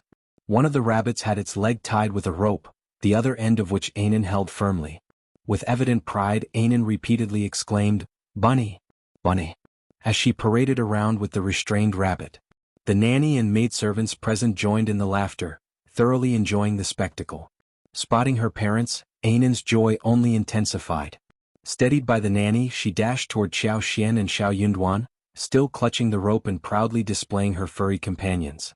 "Bunny!" she exclaimed, beaming as she embraced her parents. Xiao Xian was overjoyed and moved closer, wrapping Ainen in a warm embrace. The trio enjoyed some playful moments together before eventually coaxing Ainen to release the rope and accompany them back to the house for snacks. Lunch was soon served, with a delightful spread laid out before Qiao Xian and the others. There were stir-fried chives with shrimp sourced from the nearby stream, crispy river fish, dried meat bamboo shoots, cold vegetables with garlic and pigeon soup. The fish and prawns were freshly caught from the nearby stream, which flowed from the depths of the forest. The water was cool and crystal clear, teeming with small shrimps and fish the size of fingers. After the hearty meal, Anan finally succumbed to sleep, peacefully drifting off. If you find any errors, ads pop up, ads redirect, broken links, non-standard content, etc., please let us know reports so we can fix it as soon as possible. Chapter 2001. Untrustworthy. The nanny gently laid Anan down on the bed, covering her with a small blanket. With the window open, a soft breeze entered the room, gently rustling the curtains. Meanwhile, Qiao Xian carried a bamboo basket, leading Xiao Yunduan up the mountain in search of mushrooms or wild vegetables. With one hand holding Qiao Xian's, Xiao Yunduan took the basket with the other, their steps light and their conversation lively. While Li Xiao and the others were accustomed to such scenes, it was a rare sight for many of the servants in the manor. Witnessing their master's affectionate and carefree demeanor, they were left astounded, their eyes widening in disbelief. This was the lord of the prefectural state, the esteemed official of An's province. Who would have thought that the lord, known for his public authority, would reveal such a tender and intimate side in private? In the past, the area had been avoided due to the presence of mountain bandits from Liuhe Fort. Yet now, with the bandits gone, the forest was untouched, offering an abundance of mushrooms and wild vegetables. Qiao Xian skillfully navigated through the woods, leading Xiao Yunduan towards the areas where mushrooms thrived. Before long, they had gathered half a basket of mushrooms. The fresh scent of mushrooms mingled with the earthy aroma of the spring forest, creating a pleasant atmosphere. Spotting tender dandelion seedlings and mustard, Qiao Xian couldn't resist picking more. She even discovered a cluster of plump and tender wild wolfberries. Gathering a handful, she suggested to Xiao Yunduan with a smile that they should remember this spot and have someone transplant the wild wolfberries to the manor. That way they could enjoy fresh wolfberry sprouts all year round. Xiao Yunduan smiled in agreement, taking note of her suggestion. With plenty of time left, the sky remained a clear, flawless blue, like high-quality glass. The sunlight bathed the landscape in a warm glow, casting bright beams across the mountains and rivers. As the sunlight filtered through the foliage, illuminating the forest, the gentle mountain breeze caused the plants to sway and rustle. Light and shadows danced in a mesmerizing display, with the grass and leaves shimmering like silver in the sunlight. Taking Qiao Xian's hand, Xiao Yunduan led her to a nearby hill, surrounded by dense foliage and offering a panoramic view of the mountains and rivers. Basking in the warm sunlight, they sat together, feeling content and relaxed in each other's company. Qiao Xian relaxed and leaned against Xiao Yunduan lazily, her body melting into his embrace as if she had no bones. Nestled in his arms, she murmured softly, I'm so sleepy. I want to sleep. Xiao Yunduan chuckled, pressing a gentle kiss to her lips before tightening his arms around her. Then sleep, my love. With a contented smile, Qiao Xian nodded. Yes, I will. Finding a comfortable position in his embrace, she closed her eyes and drifted off to sleep.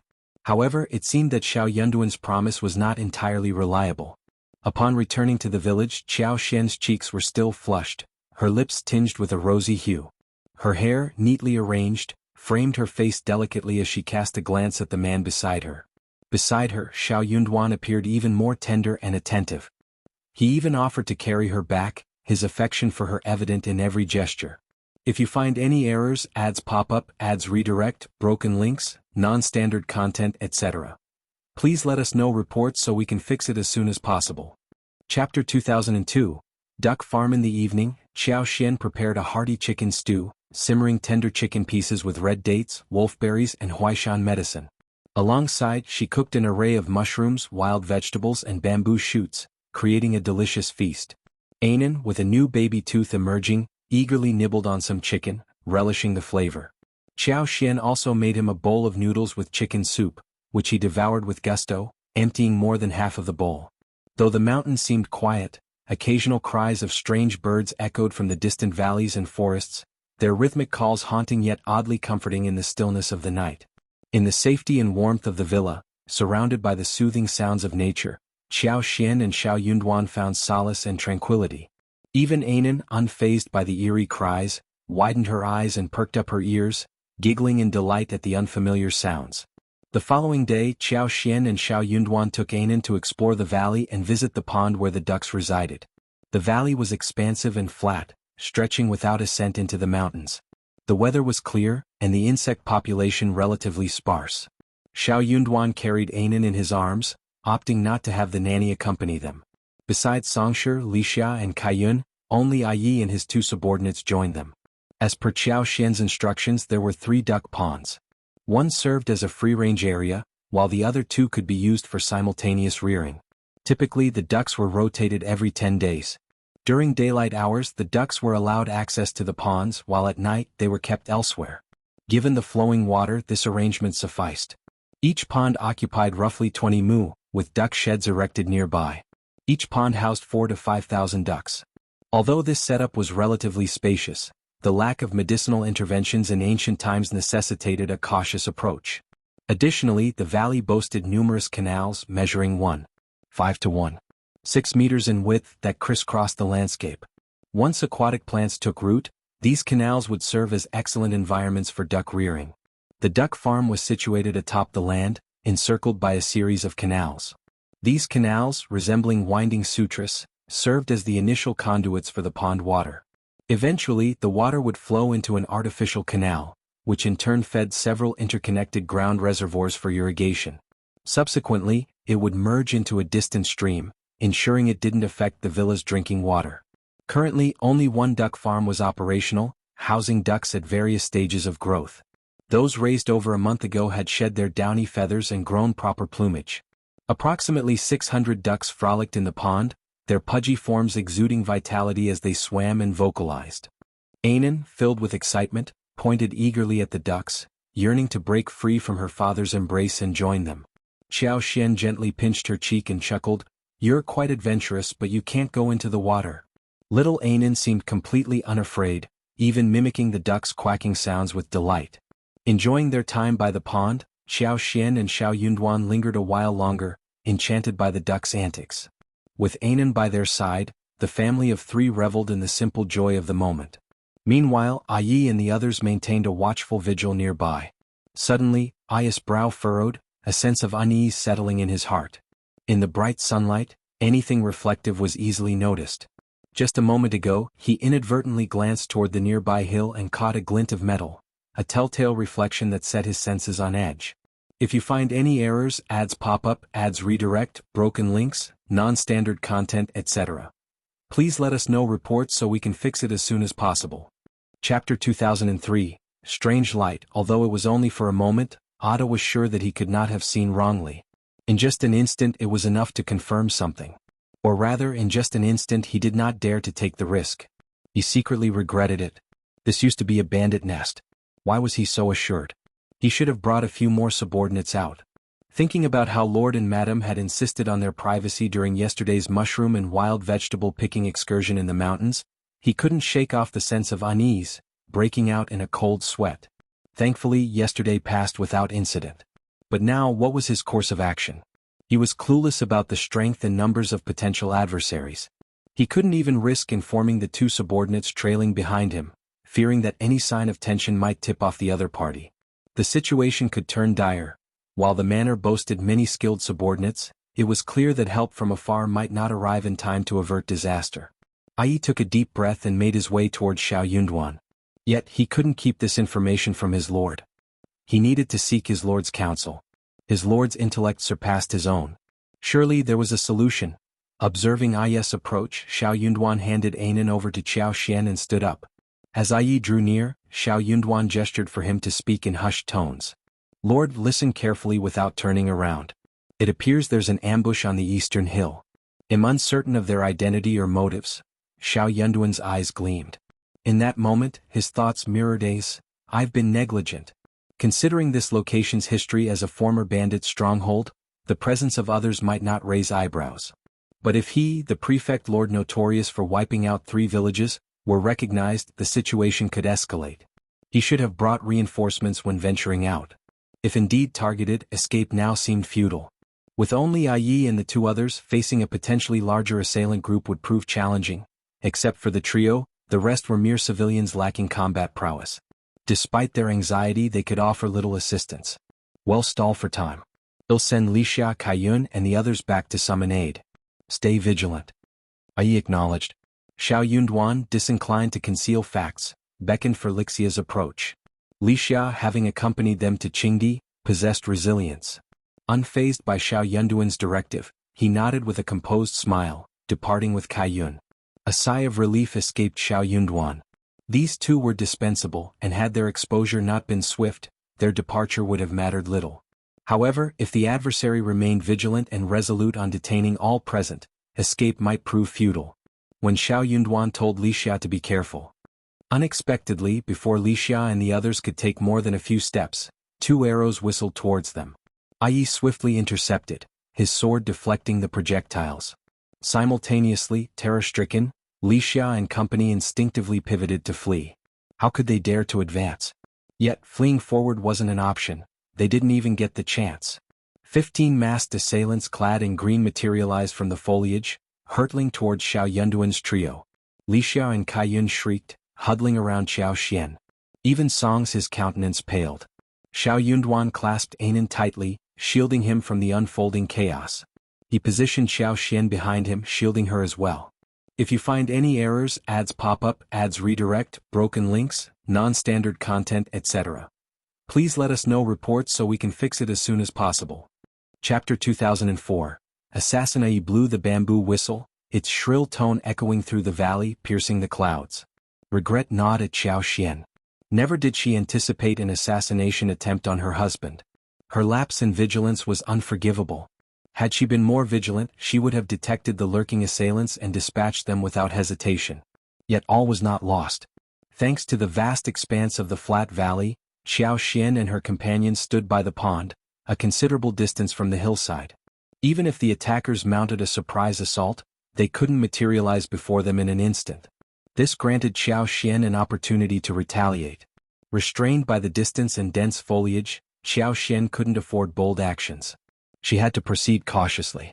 Consequently, Ai and the 2 guards, confronting a formidable foe, stood guard before their masters, refraining from initiating an attack. Helplessly, they witnessed as the 15 assailants who had leaped forth were swiftly impeded by the terrain, stumbling over grass and rocks in the blink of an eye. Screams pierced the air. Xiao Xian unleashed her full force without hesitation. She sent 6 assailants tumbling, intensifying her assault. The dense and resilient grass threatened to snap their ankles, while tiny thorns, ordinarily benign, transformed into vicious projectiles, piercing their flesh.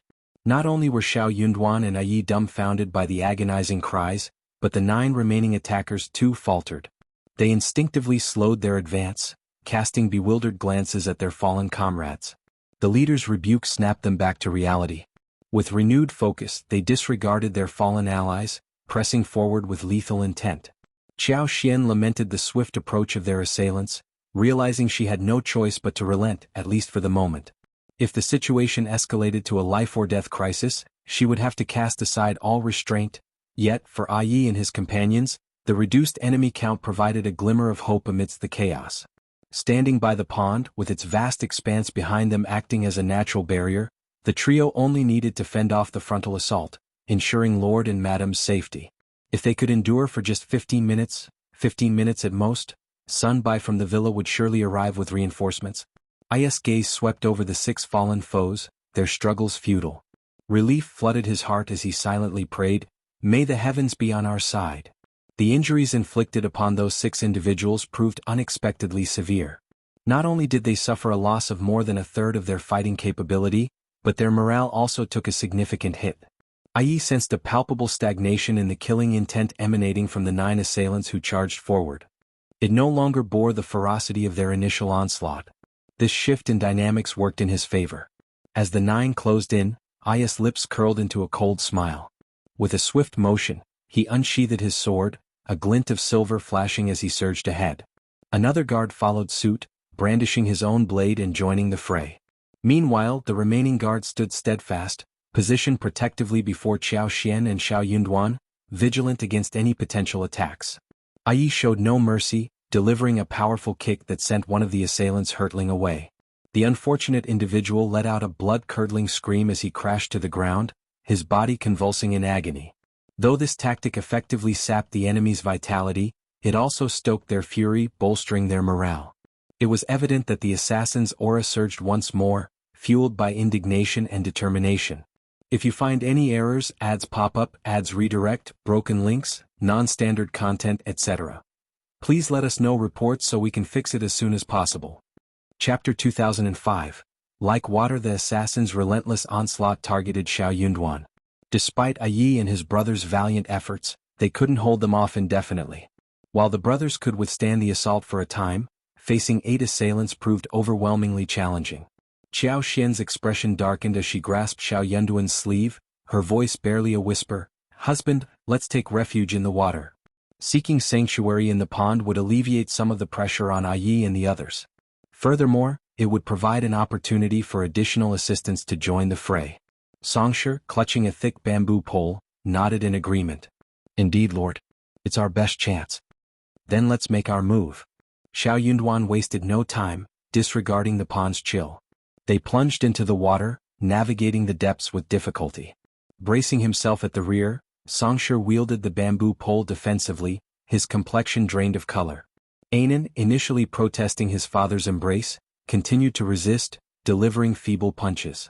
Yet Xiao Yunduan remained unmoved, his resolve unyielding. The little one's cries of frustration echoed in the air. Once submerged, Xiao Yunduan released his hold, allowing Anan to perch on his shoulders, his gaze fixed on the watery expanse below. He gripped Anan firmly with one hand while securing the back of his head with the other, preventing him from turning. Yet even this slight glimpse was enough to ignite the little one's excitement as she spotted ducks in the distance, giggling gleefully and exclaiming, "Duck! Duck!" Qiao Xian gazed at her son with a mixture of fondness and sorrow, her emotions teetering between laughter and tears. In this dire moment, only the innocence of this child could elicit a smile. Witnessing this tender moment, the guard who had shielded them sprang into action, sword drawn, engaging the assailants. Yi, honed by rigorous training under Sun Bai and Sun Qian and renowned for his valor during the eradication of mountain bandits, faced off against 3 assailants alone without faltering. Meanwhile, the other 2 guards struggled to contain the remaining 5 attackers, caught in a precarious position. Desperately, the 5 assailants pressed forward, determined to breach the defense line and reach the safety of the pond. With the trio's defenses wavering, anxiety surged within them, yearning for the reinforcements promised by Sun Bai and his cohorts. With a resounding splash, an assassin leaped into the water, followed by another. Cold dread gripped Yi and his comrades' hearts. Without hesitation, Yi wielded his long sword with lightning speed, driving back the trio with forceful strikes. With a swift leap, he plunged into the pond, creating a sizable splash. The 2 assailants who had entered the water earlier hadn't made much headway. The water's resistance and muck hindered their movement, diminishing their martial prowess significantly.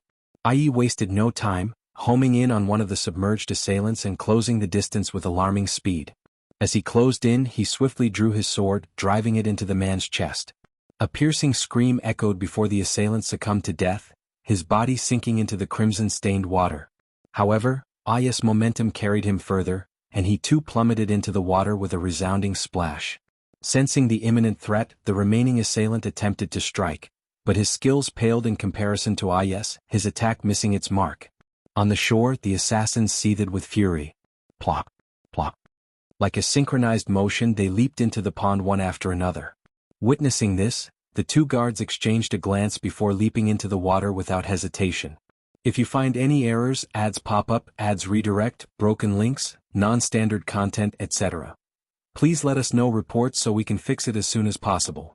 Chapter 2006. Resolution. The sudden commotion jolted the tranquil expanse of the pond, startling the ducks into a panicked frenzy. Observing the startled waterfowl, Xiao Yunduan gestured for Songshi to approach with the bamboo pole, intending to further agitate them and drive them away. Meanwhile, Xiao Yunduan and the others pressed on, navigating the water's depths with difficulty, heading towards the opposite bank. With a nod, Songshi hastened over, his movements unsteady. From a distance, he bellowed at the ducks, brandishing the bamboo pole to splash the water forcefully. The pond, spanning over 20 mu, roughly the size of a football field, provided ample space for housing thousands of ducks. Yet despite its size, it wasn't boundless. In mere moments after Song's arrival, while he remained at a distance from the hundreds of ducks, the flock erupted into chaos. Led by one daring duck, they surged forward, propelled by the wind. Songshur grinned with satisfaction, continuing his efforts to drive them away. Driven by Song's actions, the ducks careened wildly towards Yi and his companions. The once placid water surface now churned with chaos. Xiao Xian wasted no time harnessing her superpower to bolster the feeble water plants at the pond's bottom, transforming them into formidable obstacles. In swift succession, someone's leg became ensnared by the seaweed, causing him to stumble. Before he could regain his footing, a lethal strike found its mark, piercing his heart. Xiao Xian couldn't contain her excitement. Meanwhile, Yi and his comrades were equally invigorated. With only 6 adversaries remaining on the opposing side, the odds were stacked against them. In a 2-against-1 scenario, their advantage dwindled further. The remaining assailants, driven by desperation, launched frenzied assaults on Yi and his companions, their eyes nearly bloodshot with anxiety. Their focus shifted from pursuing Xiao Yunduan and the others to combating the formidable trio. However, their efforts proved futile as they were thwarted at every turn. In a stroke of misfortune, each assailant found themselves ensnared by Xiao Xian's water plants, meeting their demise one by one. The murky water provided perfect concealment for Xiao Xian, her actions shrouded in secrecy. Unbeknownst to anyone, Yi and his companions reveled in their success, assuming the assassins were inept in water. As they dispatched their foes with gusto, they couldn't help but sneer inwardly. Landlubbers were landlubbers. What prowess could they possibly possess in the water? Regardless of their martial arts prowess, they were like fish out of water. In the end, the leader remained alive, albeit unconscious, as Yi subdued him when he attempted to flee. The 2 guards swiftly apprehended him. Xiao Yunduan signaled to Yi. Though Xiao Yunduan shared Yi's puzzlement regarding the assassin's aquatic struggle, he saw it as a stroke of luck. As Sun Bai and his men arrived on the scene, they witnessed Yi delivering the final blow to the leader. Their disbelief was palpable. How was this possible? As soon as they heard Yi's whistle, they immediately ran over and arrived in less than 15 minutes. They didn't expect the battle here to be over? Has he improved even more? Xiao Xian and Xiao Yunduan were escorted back to the manor by Sun Bai and Yi, leaving 6 guards behind to handle the aftermath. Once again nestled in his father's embrace, Anan began to squirm, clearly displeased. Dark. Uncomfortable. Don't. If you find any errors, ads pop up, ads redirect, broken links, non-standard content, etc. Please let us know reports so we can fix it as soon as possible. Chapter 2007. Escaped. As they returned to the villa, a collective sigh of relief swept through everyone present. After refreshing themselves with a shower and changing into dry clothes, they sat down to savor hot ginger tea. Despite their attempts to move past the harrowing ordeal, the lingering fear persisted. Anan, oblivious to the events, remained curious, yearning to glimpse the unfolding drama she had been shielded from. He longed to catch a glimpse of the ducks that had caused such commotion. As his parents leaped into the pond, Anan's delight bubbled over, his urge to dance and giggle irrepressible. Observing her daughter's innocence, Xiao Xian exchanged a glance with Xiao Yunduan and sighed. I never anticipated that those mountain bandits would harbor such formidable adversaries. Xiao Yunduan's gaze hardened, his agreement tacit. Indeed, it was unexpected. The intensity of their assailants' hatred was unmistakable, indicating a deep-rooted vendetta against Xiao Yunduan, likely stemming from their ties to the mountain bandits. Despite their victory over the bandit threat and the apparent jubilation that followed, Xiao Yunduan, Sun Bai, Sun Qian, and Jing Sang knew better than to underestimate their enemies. They understood that not everyone would be eradicated in their conquest. Despite outward appearances of triumph and security, there lingered a sense of unease.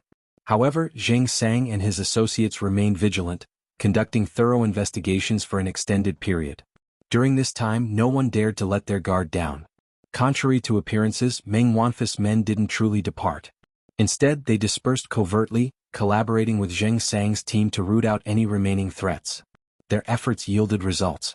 Those discovered and evading capture met swift justice, either falling on the spot or being apprehended for hard labor. Only after exhausting all avenues and confirming the absence of any lingering threats did activity gradually cease. Eventually, Meng Wanfu's operatives departed, returning to deliver their findings. Although this didn't guarantee the complete eradication of all potential threats, any remaining individuals were either skilled in concealing their identities and had fled An's province, never to return, or were inconsequential figures. While once invisible within the bandit stronghold, after its destruction, they could only evade detection through careful concealment.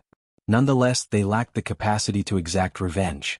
That's why Xiao Yunduan decided to relocate his wife and child to Liuhe Manor. Unexpectedly, trouble found them here.